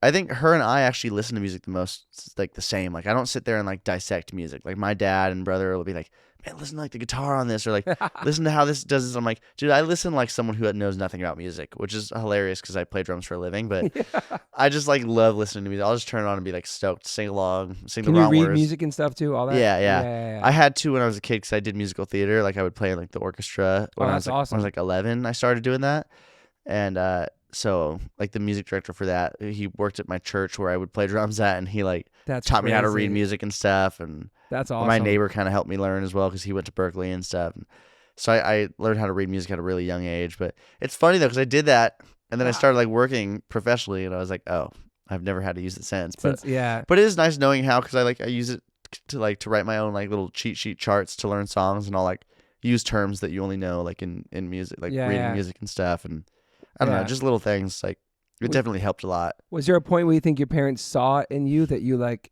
were an incredible drummer? Was there a moment you think, or like before? I don't know, just something where like, oh my god, this kid's got it. I think they just pops. I think they just saw how much time I put into it. Yeah, they saw like, because my dad did it for a living. And he's like, I never played nearly as much as you play. You know, like you just played the shows. He was a punk rock drummer who like got hired to play for the English Beat, and like. You play shows and that's it. See the next show. It's not you rehearse, for however long. Barely, yeah. He said they would like when he first got the gig, they rehearsed for like I don't know, like a week or two, and then they never rehearsed again. And like in the however many 8 years he was in the band or whatever, I don't even know how long he was in the band. That's crazy. 5 years maybe, I don't know, but still, he's like we never rehearsed again. And I was like, so when did you play drums in between there? And he's like, the shows. Yeah. He's like, we played every fucking week. We were playing multiple shows a week. He's like, But it's funny to me, like, I came home from Coachella, like, drove home with my dad and fucking played drums the next day. Damn. I was at home the just... same stuff or just new other stuff? No, just because I was like, finally, I was like, okay, now I have the showdown. It's like... Yeah. We were rehearsing in Vegas, so I didn't have like another kit to practice on, we were just doing the show, and I was like, finally, I can just go and play my own shit, Will you still have to rehearse that same Gaga set again with them, or just... Now you have it down and you guys are... I'm sure we will, like, before, like, the actual tour. And we do, like, a sound check rehearsal before the show sometimes. I mean, even without her sometimes. Just just run through the songs? Or yeah, just, like, run the set kind of just to make sure everything feels good. Or at least, like, the songs that have different things, like, where they're playing, like, different guitars and different tunings, I think. And I have, like, obviously the second drum set, so I want to, like, do some stuff on the main kit and on the second set. Is she, like, a perfectionist as well as with the tightness and listens and pays and... Well, she's not gonna say that was off. I heard something like not like you hear it. Might be different. She definitely is, but I don't think I really see that side of her. Yeah. I'm sure that's more like behind the scenes, like because the show kind of by the time we get it, they know what the show is gonna be. Like they have recordings of the live arrangements and stuff. So I think she's already probably approved it before. Because by the time we're in rehearsal, it's like I don't see that side of her, and. I'm sure there's a point where she's going back and forth trying to get it right, but... you guys do, like, hands in before you guys go on stage, all that stuff? Yeah, you like, pre-show prayer and stuff. So and, like, sick, man. And I think she's Catholic, and I'm Catholic, and so I grew up Catholic. I think she is too, yeah. I'm pretty sure she is, but... just, like, she's just dancing and singing, and just it's so much work, man. It's crazy, man. Yeah. Have you seen the documentary, too? Yeah, just the other night, I haven't seen it all crazy. yet, but... Yeah, man, just, like, what her body goes through and all that stuff, and just, like... It was so funny, just the opening scenes and stuff. I'm like seeing people. I'm like, wait, I know all these people. Yeah. I'm like, did I work with all these people Still now? with her. That's amazing. Yeah. That says a lot about her too. The same crew. It's amazing. Yeah, man. I mean, Sarah, her makeup artist, I think has been with her 17 years or something. You know, it's like so sick. the two of the guys in the band have been there 15 years, and then Tim has been there 14 years, and then me and the bassist are the new guys. But yeah, man, it's like it's hardcore. It's a lot of stuff, man. it is. Yeah, it's wild. It's crazy that you went from like totally different. All different levels, but then you still go back and play with your own band. You're still playing small. I love that, dude. Damnage is like, it's cool because we get to write music that I'm like, this is my favorite type of music to play. I can just write whatever I want. It's my own fucking band, you know? Yeah. So I'll send them so drum different. parts. Yeah, I'll send them drum parts, or like they'll send me ideas that they worked on. And it's funny, just today, like or yesterday, we were working on a song that's like, Tim had this idea, and then I sent him a drum part that had nothing to do with that, like a completely separate drum part. And then he like rewrote his idea to go to that drum part, and then he sent it back to me. He's like, check it out. It's like that idea that I had, but I put it to your drum part. And I was like, well, now I like it, but I want to change the drum part. So then I redid the drum part, and we're just like going back and forth. It's like, it's so fun. Like, that's amazing. Because there's no pressure. It's like, it's your own band. It's like, you can kind of like, there's no boss. It's like, how long you guys been together for? With this specific band, probably 4 years. Okay. Yeah, about 4 years. But we had another band before that, it was kind of like our bassist solo project where he like rapped and sang with more hip hop rock. Really? Yeah, and Johnny Good and the Triple O's, which we had. Okay. And he's like, he writes amazing music on his own, but that was more like his hip hop project. And that's how I met Tim when I was 16, I think. So fucking crazy, man. Yeah, we're 15 when I started talking with Johnny, and then 16 when we actually started playing together, and that's when I met Tim. And then yeah, we got close so fast. And Tim's like closer to my dad's age, and so it's like me, him, and my dad, and then like his daughter, Tiara, like we're all like so fucking close. It's hilarious. It's like family, dude. It's amazing, like, man. Yeah, it's so cool. Especially now getting to play with Gaga and have it like family is really cool. Yeah, they're coming out and seeing it's just like, fuck, they'll be so proud of you, man. It's crazy, man. Yeah, dude. It's so Such fun. a wild ride, dude. It's so fun, man. And you're I'm so just young. excited. It's like you're an adult, but you're still a kid. It's like, you know, it's awesome. Man. It's like, I don't know, man.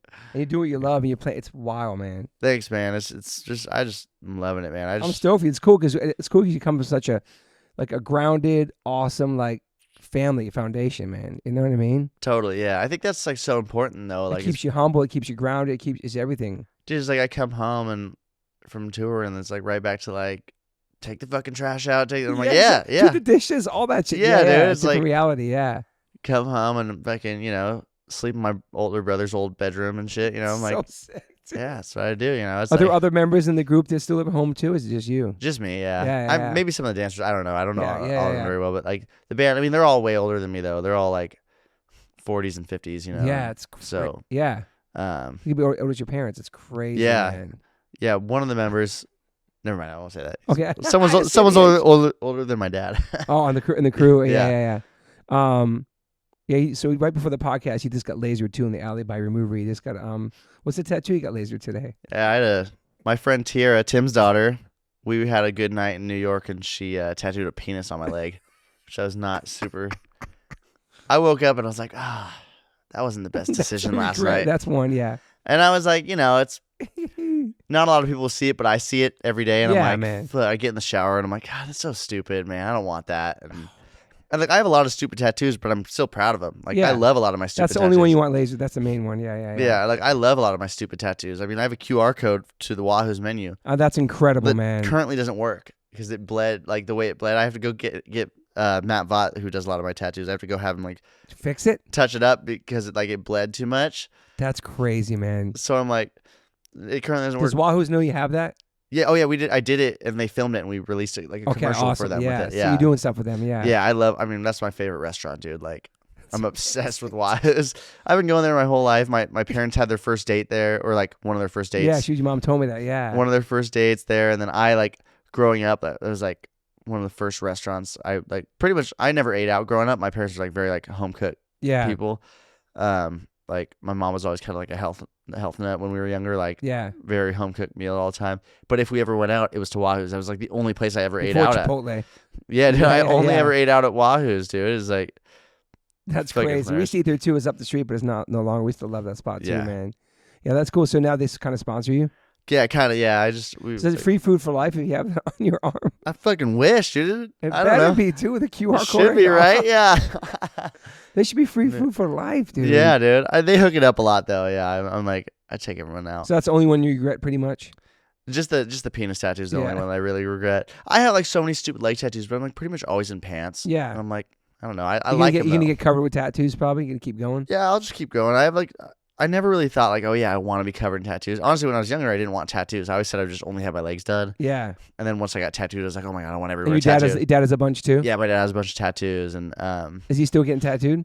yeah, I mean, we just got a matching the other day. A matching. Where is it? Oh, that's cool. I don't even know. I don't even know where it's at. Oh, this one. The shot. I got a shot glass filled with like skeletons. Oh, that's cool. cool. At a birthday party that had a tattoo artist at it. And I was like, that was just like on the flash sheet. And I was like, that looks cool. And my dad's like, I'll get one. And I was like, what do you want? He's like, I'll do the same thing. I don't care, so. That's cool.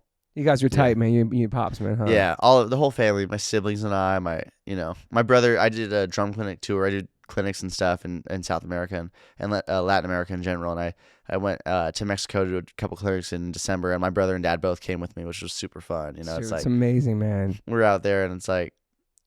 It's so cool they can be part of like your journey too, and they're so supportive. They can be there and like be able to do that too, and come with you and stuff. You know, totally, what I mean? yeah. They're so supportive. Go out to the shows, like come, chill with you. It's fucking wild, man. Yeah, man. My dad comes everywhere, dude. He's at Coachella, both Coachella weekends. I mean, I'm sure he'll be at so many shows this summer on the tour that we have coming up. Yeah, I'm stoked to meet him. The best is he came on the whole. Damage opened for Fishbone, and that's sick. Fishbone. Yeah, same, man. Great, one of my favorites. Yeah. Dude. So we did like a week and a half with them in December, and my dad came on the whole time, and he was like, "Yeah, I'm gonna come. I'll come. I mean, I don't want your manager. Our manager was just gonna drive. He's like, I don't want him driving everywhere and setting up your guys' shit. Like, I got this. I'll come and help. I don't think he fucking lifted a finger once. He was in the backseat of the van drinking a fucking tall can the whole time, just like partying with us. He's like, wait, I get down and be like, Dad, we gotta fucking go, dude. And he's like hammered, like, yeah, let's go, motherfuckers. Oh my God, I'm like, man. Everyone's like, he didn't lift a fucking finger, and they love it. And they're like, he'll do it again every time. I'm sure. Do you have like a manager for like when you get hired to other gigs? No, I don't have my like a manager for myself. Sick. I just Damage has a manager, but like getting gigs with like bigger artists, you have to somebody represent you, or you just do it yourself? No, I do my own That's negotiating amazing, and stuff. That's cool. Like with Gaga, the whole band, everyone gets paid the same, so it's kind of like that. But on a lot of the other gigs, I negotiate my own rate and stuff. And that's awesome, man. Yeah, super DIY. I love it. Yeah, I've always been like fucking good at like money and negotiating money. I mean, my parents are good with money and stuff, and like my mom knows a lot about shit, so she's like gives me a lot of good advice and stuff. But as far as like negotiating, I've always been like surprisingly good at it. Like You know your worth too, though. Yeah, totally. Yeah, and I just like. Try to and I know what like bands make, so I know what people can afford and stuff, and I know what like I know I don't like I never want to be the guy that's asking for like a not realistic amount, but I also don't want to get undercut, so totally, man. Yeah, I've always done like a lot of research, and I'm like open, man. I ask everyone questions, and I'm like, if I'm being too forward, don't fucking tell me to fuck off. But I'm like also like I want to know what people are getting paid, and I want to know what like. And honestly, when you have like friends and like you can just talk about it, like if you're like close friends, I'm like I don't care. Like, especially if they're in the group already or some other group. Yeah. I mean, even in the past, like Grayson's called me and been like, "Do you think I'm getting undercut on this?" And there's been time, we'll talk and stuff. And like I'm open about it, dude. I'll tell people what I get paid for shit. Like obviously not like on a like public basis, but like with a friend, like I'll tell people like if we're friends and stuff. I don't care, man. Like we can talk about it because I'm not like I don't know. I feel like there's nothing to hide. It's like fucking we're doing the same shit. It's a job at the end of the day. It's not like I'm a fucking millionaire. We're just doing a job, I'm sure it's like this not like a standard pay, but also like a pay rate per musicians, right? When they get hired guns and stuff like that. Yeah. Like people know about in that world. People kind of know, and like when you're getting undercut. And there's certain gigs like like when you go to like I don't know certain type of gigs, like the shit'll be fun, but you're not gonna make a lot of money doing that. It's like you get warned. Yeah. You kind of just know, like, and I'm cool with some of that. I'm just like I love playing drums. I want to go where I'm gonna have fun and like get the experiences, man. But it's cool, like getting paid. Like I get, we get paid well. Yeah, but I think it's smart. You saved up your whole life, and when you first move out, you can buy yourself a crib. Such a G move. I love it. Dude. It's smart though. That's the dream, man. I've always just wanted to own a house. But somewhere in Orange County. Yeah. I want to stay in OC. I'll probably stay there forever. To be honest, I love it, man. Okay, awesome, man. I have like so many people are always like, I want to get out of my hometown, and I'm like, dude, I fucking love my hometown. Like, Not necessarily Fullerton, maybe Fullerton, but like just anywhere in Orange County, to be honest. Like, yeah. the last thing you'll ever see me do is go inland. Okay. I'm not going to the Inland Empire, dude. No offense to Travis Barker, love the guy, but I will not be moving to Riverside. Yeah, you're staying by the Wahoos too. Yeah, I got to stay close to Wahoos. I base my fucking house on where's the nearest Wahoos. You probably get your invest in one too, maybe. Dude, that's why I was like, I want to buy a franchise. Of Yeah. Wahoos. I think that'd be my next Travis was move. involved in that for a long time ago. He did something like that. I remember he owned like the Corona one or something. One of those. Yeah. You could totally do that. I want to do that for sure. I think that'd be the goal. I'm friends with the owner, so I'm like totally gonna like. I'd be like house, then maybe a Wahoos, and start doing shit like that. Get your goals. Yeah. Did you get your GED when you graduated? No. Okay. Yeah. Would you ever go back and do that? Maybe, I don't know. Yeah. Just to have it. Seems like a lot of work. I like to put my work into playing drums. So I did. I respect it. There's this thing. I won't say the name so they don't get outed for any kids that are still doing it. But there's like a thing where like we were able to like, basically, I think you just like pay to get the government off your ass type thing. Okay. So it's like you go to like this private school that like it's like a private homeschool, but like, because normally when you're homeschooled, you have to go through a charter school or something like that. Yeah. And like people have to, a teacher has to see your school. Well, your mom can see your school. Okay. So my mom just fucking gave me A's, and she would just go and I was working, just fuck the system, Yeah. I was like, so that was kind of like we did that, but I think it just kind of gets the government off. You can't actually graduate from it. Okay. So it gets the government off your ass until you're 18, and you can legally drop out or whatever. Okay. So, I mean, I don't really know. That's just kind of based off. I don't think any of us really know in my family. That's just how we were able to get through until I was 18. Yeah. But I don't have like a GED or anything. I never Yeah. went back and like took the test or anything. But I feel like maybe one day, but I don't really think I will, to be honest. Yeah, man, you fucking in the back of my head, killing I'm it. like, I could do that someday, but I'm like, fuck, I'd have to like restart. I wouldn't even know where to go with a lot of like the stuff. Yeah. Because just like the way school is ran, I'm like, that's so different than the real world, I know, man. Yeah, you're in the real world, man. It's crazy, man. What's your take on social media? Do you spend a lot of time on there? Does it absorb your life during the day? No, not during the day. I definitely like if I'm laying in my bunk on the bus, I'm scrolling TikTok and stuff, and like Yeah. I mean, I like it because I like posting drum videos and stuff. I like making videos, and I like it because I can like see stuff. Like if I'm gonna watch, I typically don't like watch stuff on YouTube. I'll watch stuff on Instagram or TikTok or something. Yeah. It's like you check your DMs and stuff and talk to fans and stuff. Yeah, totally. It's weird. This is the first time I've had it where like I can't actually like go and catch up with it. Wow. Because of Brazil, like I can't. So many messages. I just started like scrolling through and seeing ones that like just reading them, but I'm like I can't go and like accept them all because my phone like freezes up. Damn. Maybe it's chiller now, but like at least like that next day after the show, it was crazy. I was like, oh my god, I can't. It's all Brazilian fans. I'm like, it's awesome, but I'm also like, I check to see like if anyone that I like messaged me. Like, yeah. Fucking dude, that was the coolest thing ever. Speaking of Offspring, Noodles fucking DM'd me. He did? I was like, that's so cool. That's sick. He was like, your set at Coachella was sick. I was like, oh my god, like that's one of my favorite bands. Dude, that's awesome, man. Shout out to Noodles. Yeah, dude. That's cool. Seriously, man. I mean, so with their Offspring's one of my DMs like favorite that, bands. you're like, yeah. That's where I'm like, I go through and I'm like, I try to respond to everyone like that I can, but I maybe can now. Like I have to go back and look. But that first day after, I was like, my phone was freezing. I was like, maybe I need a new phone or something. But it was just like kept like, it's pretty new. And I was like, fuck. It was like it like wouldn't load. I just kept having to turn off Instagram and start over, and I would lose my place. I was like getting pissed off. I was like, all right. That's crazy. Also, like the Wi-Fi in the hotel probably wasn't that great, But, Yeah. Like, so it was just like that was the first time I've experienced that. I had like 8,000 DMs in an hour after I posted the video. Dude. I was like, oh my god, I can't fucking. But then I was like, well, now I can't even repost anything because it would just freeze. That's crazy, man. Did you follow Kesha back? Fuck yeah. I DM'd her. I said, dude, Kesha, you're so fucking cool. You did? Did she write back yet? I just wrote that one right before we got here. After the podcast. That's crazy, man. All right, so social media. Yeah, plus you're young. Social media is like so important, promoting and stuff. And I think it's awesome, dude. Like, I definitely don't think people should There's definitely dark parts about it and negative things, but like. Yeah, I don't think it should be someone's whole life, but I think definitely. Do you let negative comment bother you? Do you ever get negative comments and they bother you? I do get negative comments, but like I'm like so confident in myself. I don't really give a fuck. Yeah, like, dude, fuck it. I like that. I'm like, I don't really give a fuck what people think. Like, I do, like, but I care what the right people think. Yeah, your family and shit. Yeah, friends. Family or like people that I work with, friends. If there's some dude on Instagram, dude, I got some guy was like, my 5th grade sister plays better than you, no nippled asshole. I was like, that's a fucking good comment. I like that. I was just laughing at it, dude. I was like, that's a fucking impressive comment. What? But the best part is the dude's last name was Smallwood. Oh, I was like, dude, that's fucking great. I was like, you're going to fucking come at me? I was like, oh my God, I would totally come back, but I don't feel like it right now. It's like way too You probably lazy. got enough growing up with his last name. Yeah, poor guy. Jeez. That's crazy. And you never had no job, just drums. This is it. Yeah, drums been my only job Fucking forever, man. beautiful, Like, dude. because I started touring. I was working as a drummer before, too, like doing the theater, like, Yeah. made my $200 a week to play drums. I was like, fuck yeah, this is awesome. That's sick. And when I was like 12 years old, like, this is great. And then I started touring when I was 16, so it's like It's been nonstop, since man. then it's like, yeah, I've been working. And, yeah, So for Gaga, you booked the rest of the year. yeah, pretty much this year we're booked through like I think December, whatever. We have Australia in December, I think. Are you booked so far in advance, like in that camp? You know way ahead of time what's happening in the year. Like it's pretty laid out for you. Yeah, like I know like this, like the schedule. I mean, it's all pretty much it's all online pretty much too. So I But can it like, doesn't really change with that. It's just set in stone. This is it for that. pretty much. Yeah, Yeah. I think like I'm sure like stuff can come up, but for the most part, like the tour dates are set now.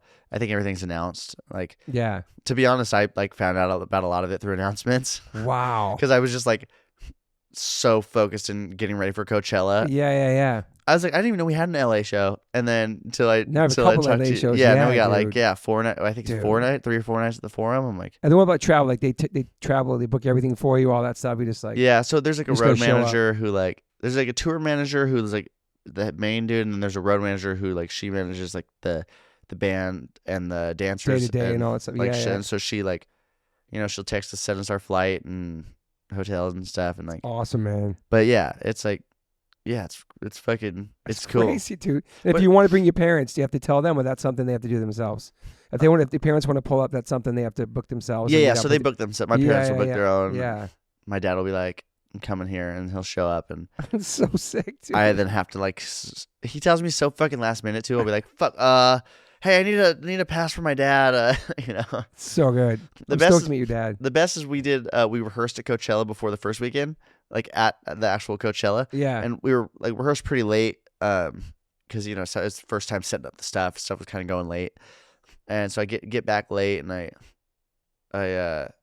go to bed, and I wake up. Or no, what it was actually, we drove out from Vegas. That's what it was. We rehearsed the next night. We drove out from Vegas the day before, and I got there at like 4 a.m. So I go to bed. I wake up and it's like noon, and my dad's like, "Hey, motherfucker, I'm an hour away." And I'm like, "You're coming today?" And he's like, "Yeah, I'm almost there." And I was like, "Oh, fuck. Okay." Like, hey, You give him a pass. yeah, like I knew he was coming to Coachella, but I was like, I didn't know he was coming like the day before. And Dude. he's like, "I want to come see the rehearsal." I'm like, "Oh, god damn it!" Like, That's fucking awesome, man. Fucking it's pops. so funny. He's the best, dude. Yeah, I would definitely stoked to meet him. Yeah, you got to meet him. I'm sure he'll be at those Forum shows that you're at. What's like a daily ritual for you? Is it just drums? Yeah, man. You a wake coffee up. guy? Like, what's your day? Just drumming and Wake up. I mean, wake you up. work out at all? Or no. shower. Like a little bit. Yeah. Not. I don't like to say I work out because I don't like have like a routine. I mean, but- drumming's intense. Yeah, yeah. But I'll do push-ups and stuff. Wake up and get going. And I like to run and yeah, stuff. runs, so yeah. Runs, Do you run on tour too?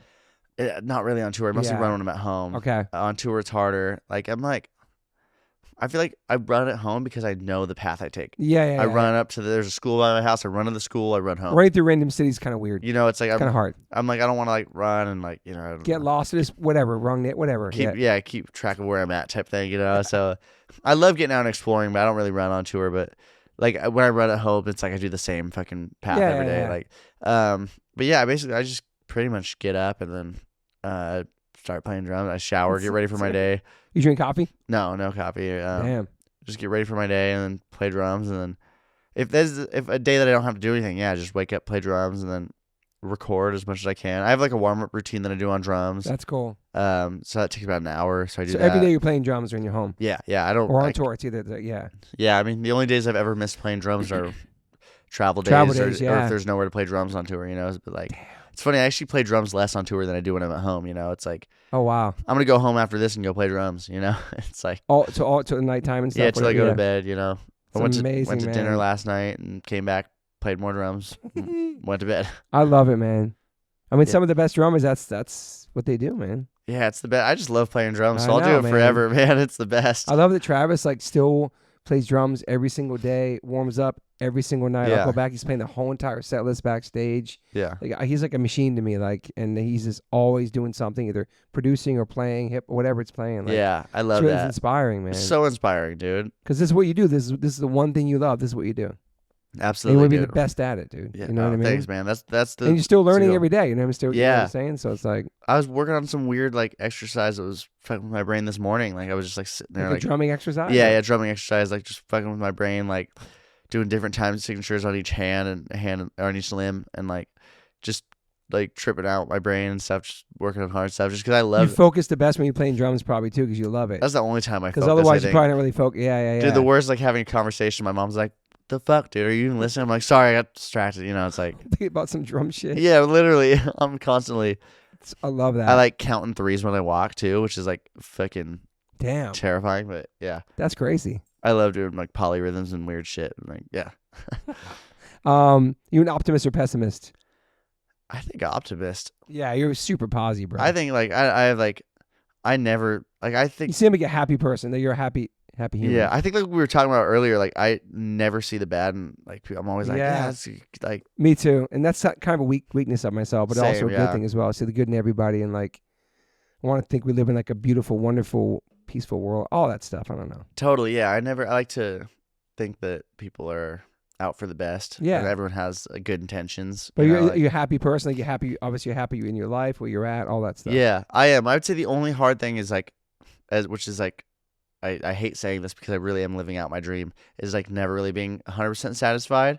Like I'm so happy. I'm like living the best life ever. But in the back of my head, I'm like, man, I wish fucking I was playing drums for whatever band or something, you know? And like I wish like so. But you're enjoying this moment. I'm loving the moment, but like always in the back of my head, I'm like, what's next year gonna bring? Like, what am I gonna do next year? How can I make next year even better than this year? Like, you Yeah. know, like You're so- still hungry. You still push. I love that though. yeah. I don't think I'll ever be like, cool, now I'm chilling. Or satisfied, or like yeah, like I'm satisfied in the. I'm the good way for that this I'm, for a long time. I don't know. yeah, like I'm satisfied in the way that I'm like so happy with what I'm doing, but I'm also like this doesn't feel like I've like quote unquote made it or like feel Yeah. like successful. You know, it's like This is pretty big, man. Just so you know. no, I know it is, but It's because you're in it though. but it's like I know it is. I can see that it's like a huge thing. That's why I hate saying it to a lot of people because I'm like I really do like love what I'm doing right Are now. you and I'm so 23? happy. 24. Just turned You're 24 fucking last month. 24, playing for Lady Gaga with no shirt on, with a black flag tattoo on, gigantic jumbotrons, dude, spreading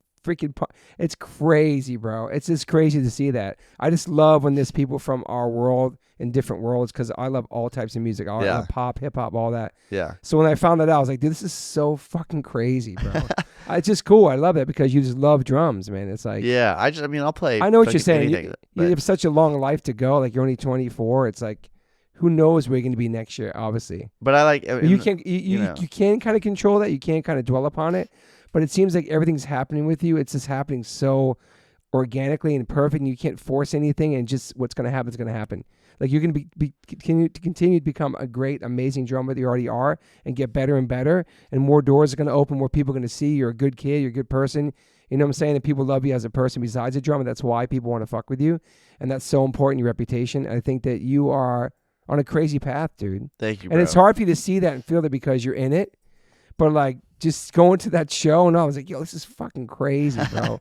I don't know. And this knowing about your family now and your parents, how supportive they are, and fucking obviously your dad's history, your mom fucking chilling outside right now, Yeah. pulling up. I don't know. It's just like, it's real. You come from like a real fucking solid family, which a lot of people don't have that, especially in California, Los Angeles. You know Yeah, what I'm they saying? really don't, man. It's They like I don't, have so man. many friends who it's like either they aren't close with anyone in their family or like they're close with just their mom or just their dad or something, you know. It's like, but they have a bad relationship with someone else. It's like, I'm like my whole immediate family, and then I mean my grandma lived with us forever. She lives in France Fucking now, but dope. all of us, it's like we're so close. I mean, we all like every day when I'm on the road, we talk every day. Sure, dude. My dad will text me, like I'll wake up and he'll be like, "What are you doing? Where are you going? What are you gonna eat for breakfast?" He'll send me my like a restaurant that's close to my location. Be like, "You should try this place. It looks good." And like, Oh, you know, it's man. like I mean, my mom will be like, "You have to send me pictures of what you're eating because I don't trust that you're gonna eat." You know, Wow, because dude, she's serious about it. Wow. because I mean, I have the tendency to like be like, "I'll eat later. I'm fine." You know, and like, Yeah. you know, you're on the road. It's like you get distracted doing They're something. worried about you, man. Yeah. So they're like,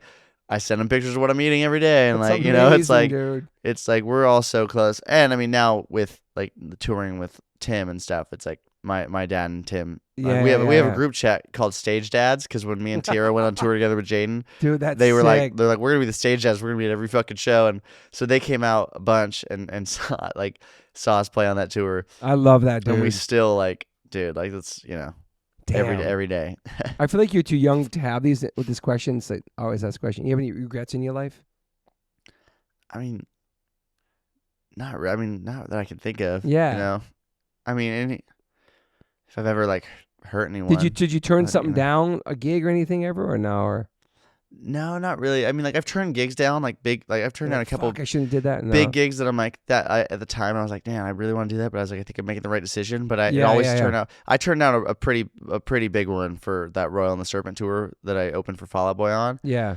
And I was like, at the time, I was like, am I doing the right thing? And my parents were like, are you sure you think you want to do this? And I was like, to be on that tour, you mean, right? Yeah, to do the tour with Royal, because you know she was second out of 4. Yeah. You know, and they're like, do you want? And I was like, I think I'm doing the right thing, and it ended up being like the best thing I could have done. You know, and dude, like, Dave Grohl saw you perform on that tour. Yeah, like that would have never happened. Literally, fucking kind of cool. Crazy. It would have happened later on, but that's just like that moment too. And then like I've left a couple gigs. Like I quit a gig one time, and I knew that was really hard because I really liked the gig, but I felt like I should be doing something else, and and it ended up working out, and it led to other things that ended up being the right decision. So maybe there's things that I thought maybe I'll regret this down the road, but I've never really regretted anything. Yeah. I'm trying to think of like, you're really focused, man. You seem to be as focused as on like the craft and music, and I don't know. Like if anything, just like any regrets I have are just like a time where I was like, man, I was a dick to that guy. I wish I wasn't a fucking like. There's a time on a tour, even last year, where like I just like went off on some dude for something that I shouldn't have gone off on him for. You know, like just hothead. Like he said something that pissed me off, and I was just like kind of a dick back to him, and like I apologized the next day. It was someone who was on the tour with like someone from our crew, and I apologized the next day. But I really like stuff like that. Like just like, man, I was a dick that day. Like we're not perfect. You know, but no like major life regrets. Just like somewhere I was like, man, I shouldn't have said that to him or something, you know, and stuff stuff like that. But no like major life regrets, you know. Like I'm pretty stoked, and I'm always pretty confident in the decisions I make, you know. Like I'm pretty sure of myself, to be honest. I'm like, I don't know. I talk about it with my parents. My parents always say like if I'm asking them if I should do something, I probably shouldn't do it, because I pretty much always come to them. Point. I always come to them and I'm like, dude, I'm gonna do this, and they're like, sick, congratulations. And then I'm like, dude, should I do this? What do you think? They're always like, why are you asking us? Yeah. You know, if you're asking us, you probably shouldn't. It's a great point, man. It's great parenting advice. That's been multiple tours where like I've come to them and been like, dude, so I have to fly to here tomorrow to do this, and then times where I'm like, should I do this thing this like next month or whatever? And they're like, you don't seem like you really want to do it if you're asking us, you know? Yeah. So. But it's awesome that you actually respect and love your parents enough to ask their opinion, care about their opinion. Yeah, too. totally. So most kids like, nah, my parents, you know what I mean? Everybody's too cool, and for their parents. Oh yeah, dude. Their parents aren't cool anymore. They know what the fuck they're doing. They've been through a lot of shit. Yeah. I think my dad would still be touring full time. But if he was, I wouldn't have learned as much. You know? Because like if he wouldn't have acted the way he acted, you know, it's like stuff like that. You know, I mean, like, man. I learned so much from them, and they know what they're talking about with a lot of shit. You know. Yeah. Do you have a top 5 favorite bands? Fuck, that's so hard. I will say artist Bon Jovi for sure. It's so crazy. Bon Jovi, Oasis, and the Chili Peppers have always been my top 3. Damn. I think since I was like a little kid, like always. You in town when Oasis come this year?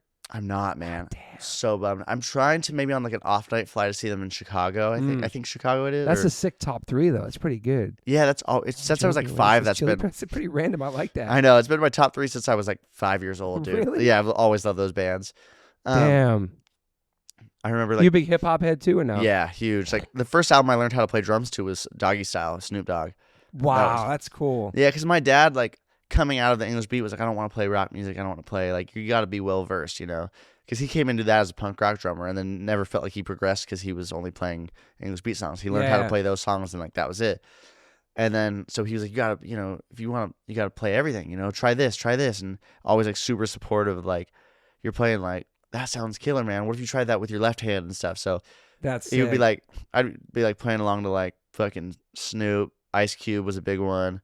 Ice Cube? Dre. Yeah, Ice Cube was a huge Ice Cube one. solo records. Yeah, I think Oh my that was probably God, like my dude. dad's favorite. I think Ice Cube might be my dad's Like favorite Lethal rapper. Injection or Death Certificate. Oh my God, Death or- Certificate. Woo. I wear that shirt like every week. You have that shirt? Yeah, I have Wow. that Death Certificate shirt. That's Like hard. an old one too. Like Damn. yeah, I love it, bro. Those are great records, man. So fucking good, dude. I remember He's like underrated for an MC, I think too. my I don't know. dad fucking.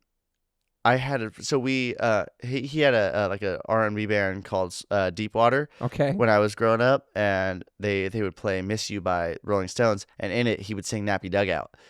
And by Give me Snoop- Nappy but- Doggy, give me yeah, Nappy yeah, he would sing that whole verse. You thought it was a No. nice girl, now she's, and he would sing that whole verse.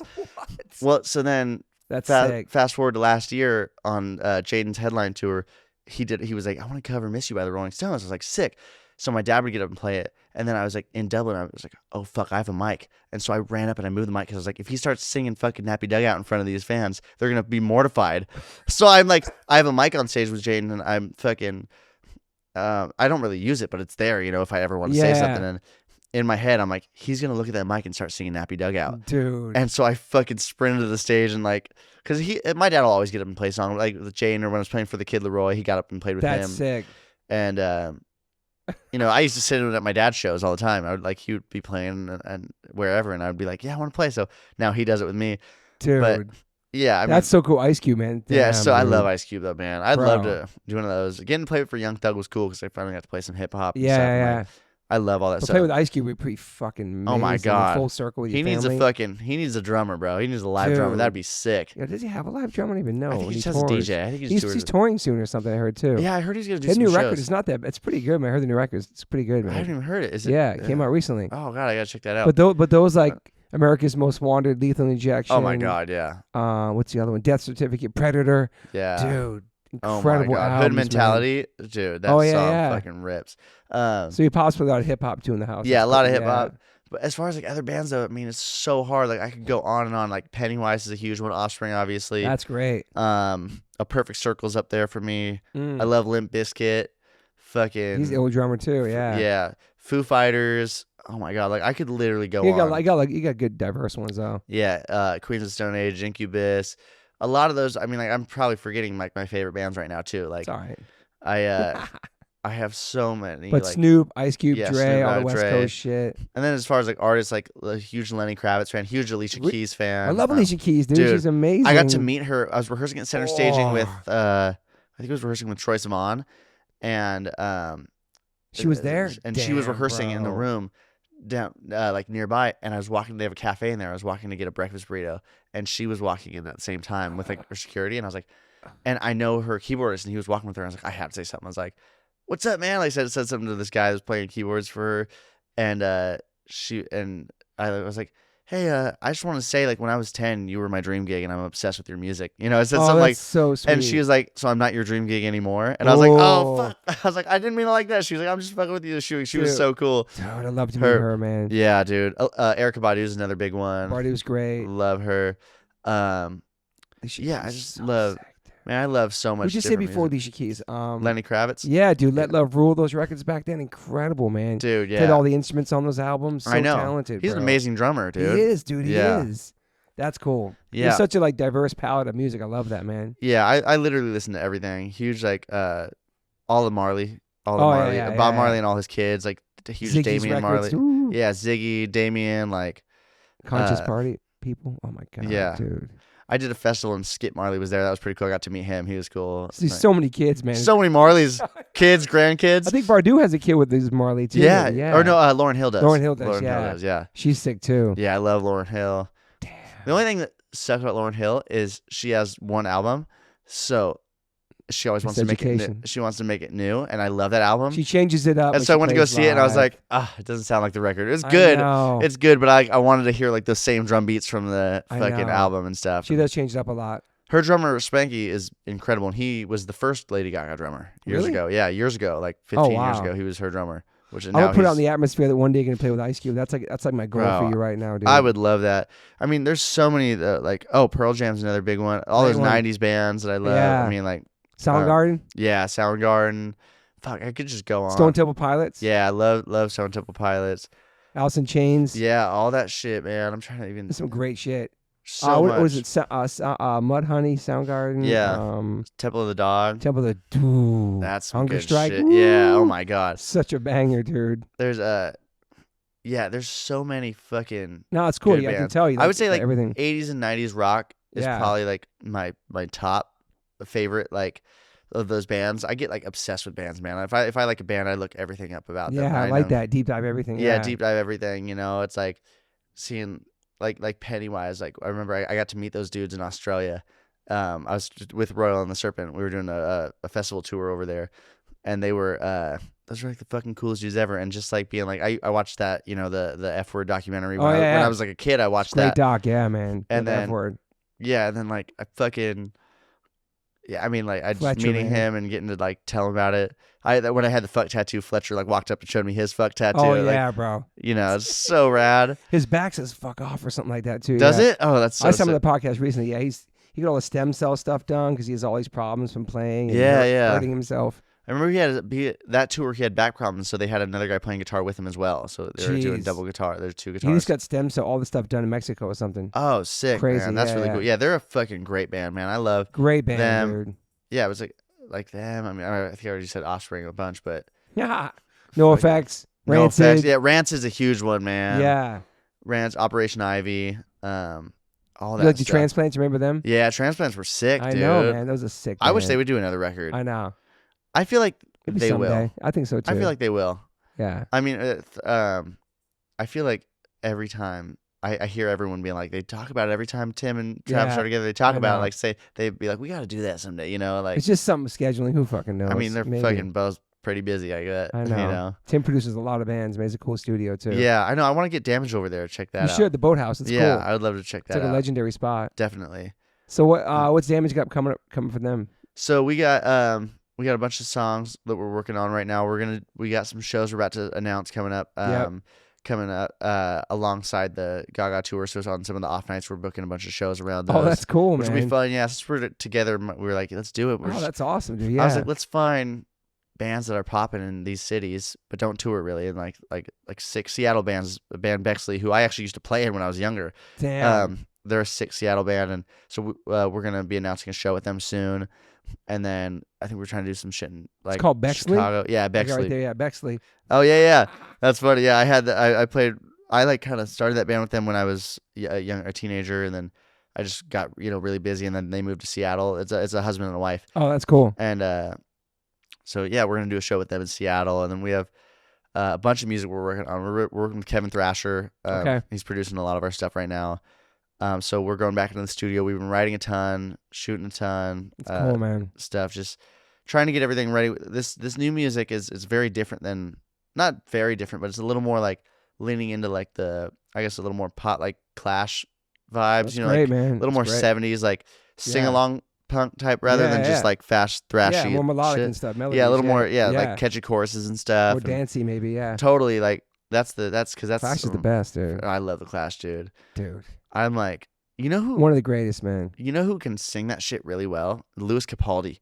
Who's that? What band? He's just a singer. He's a solo artist. Oh wow. And I met him on tour when I was like 17 somewhere. And he covers the Clash. And not normally, but just randomly got a sound check. He was like, Oh, wow. he was hanging out and was singing like that. And I was like, man, they should do like a how Nirvana did with like all those different singers. They should do that and have that'd be him sing a cool. song. That'd be sick, dude. Or just get different singers to do it. I think that'd be so cool, man.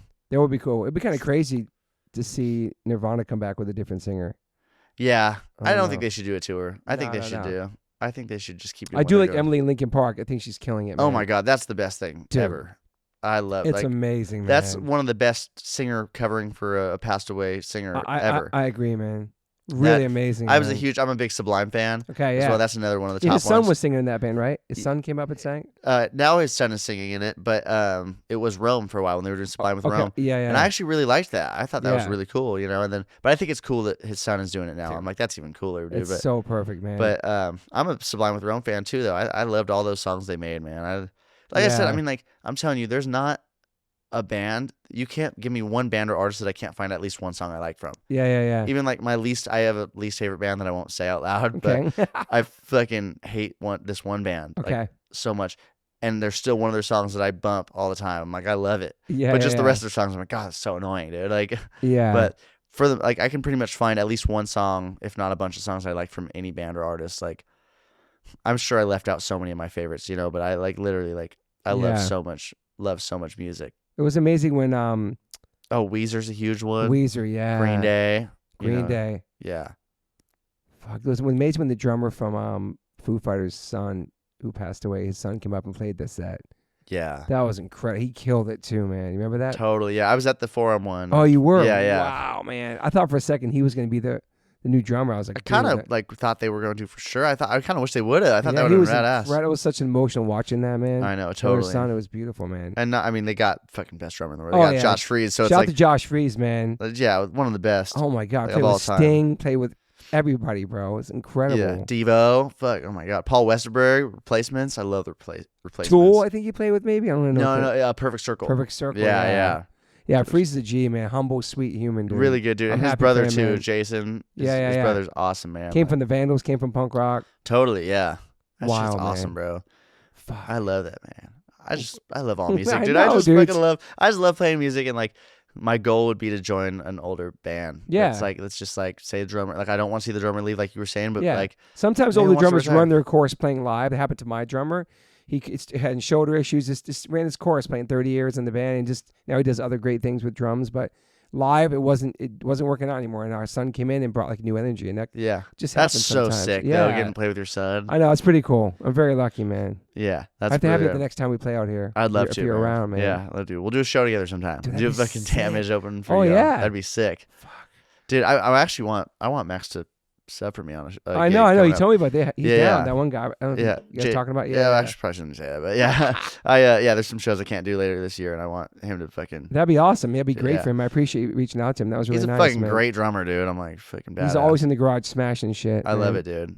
Man. Thank you for being here, man. This is awesome. Dude, thank you for having me. Seriously, I'm a fan of the podcast, so this is really cool to get to do this. Dude, thank you, man. I'm psyched to have you, and it's like your mom came, and like just hearing about your family and your come up and everything is beautiful, dude. It's like super happy for you, man. Hell yeah. You have a bright future, son. I appreciate that, man. Yeah, you really do, man. I really it's do. exciting to see where we're going to be at a year or 2 years from now. Who knows? Could be Gaga. Who knows you're going to be next? You know what I mean? Yeah, I mean, that's it. Like I said, I'm always thinking about the future. It's like I know currently when her last show booked is. Yeah. And I'm like, for this tour cycle. After that, for this tour cycle. Yeah, not last show ever, obviously, you know, like but for this cycle that she has. And it's already announced that we're doing Australia in December, and it's like, come home from that, and I'm like, what am I doing in January? Yeah, like, because nothing's booked past that yet, correct? And so that's just how my brain, and even though like that's so far in advance to be thinking, but and the record's so new too. Some artists tour for like a year or two on a record. Yeah, too. Who knows? She could book more, but I just in my head I'm like, she loves touring, obviously. Yeah, I think so. Yeah, I think it's just smart the way you guys do it too, the way it's spread out and just like it's you're not killing yourselves. I don't know if they've even toured like this before, so it's kind of everyone's kind of like even the people who've been there for a long time. It's her first album that's not like the other album she did before this, like the soundtracks and the split with the other guy she sang with, the older guy who passed away. Yeah, that was beautiful too. And like they would tour, her first like rock record. They would tour like show bus. Yeah. Now it's like multiple nights in the city. I think we're just flying everywhere, so it's just like it's like so different. It's actually like really cool to experience. Like I mean, I feel like at this point now I've gotten to experience every different type of touring. Like you have, dude. With like touring in a van with Damnage, and then like this is like top tier level though, man. Yeah, it's really cool to see, man. It's like touring every different style, and I fucking can't pick one that I like the best, man. I love them all because I'll go man. Like that Fishbone tour. We never figured out a proper way to pack our van, which was hilarious.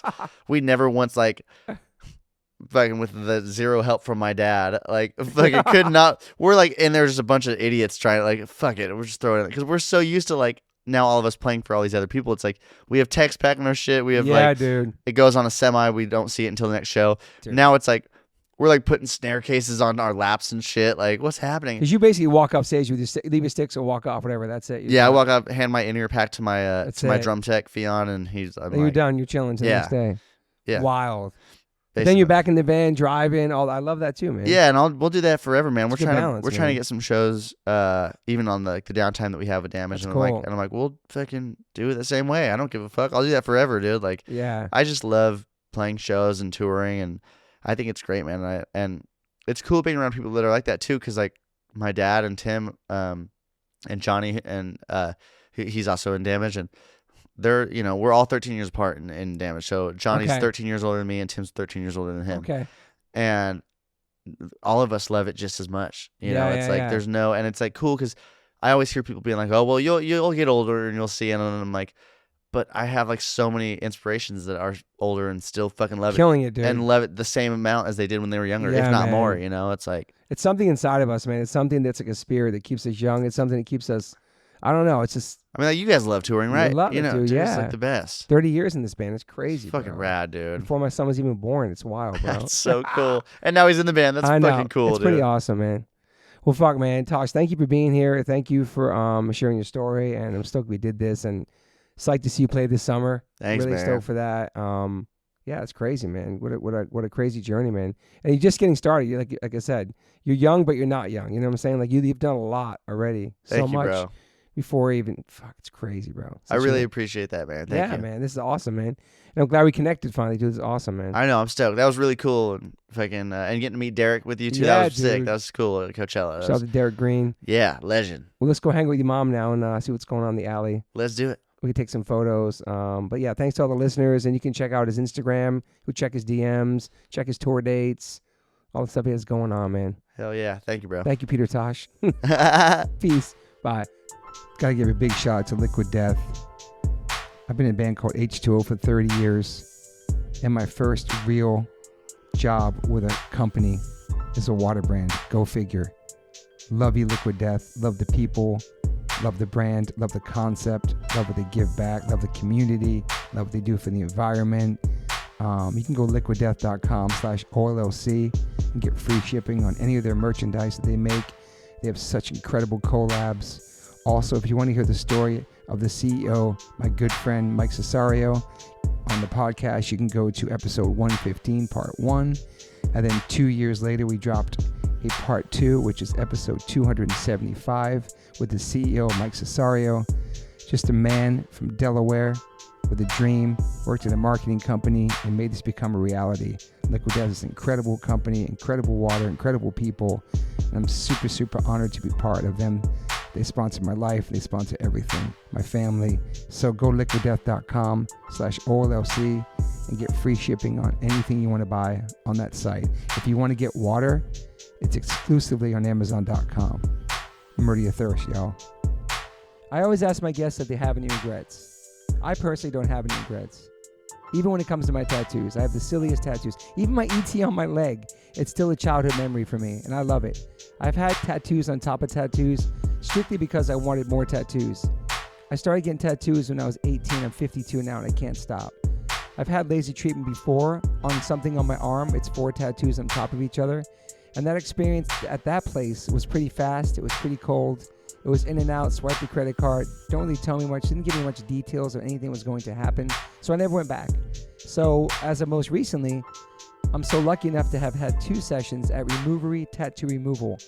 My tattoo on my arm that looks like a big black blob is now super light. I've had 2 sessions. I have a long road ahead of me. None of this stuff happens overnight. You cannot take a tattoo up in one sitting. You have to be patient.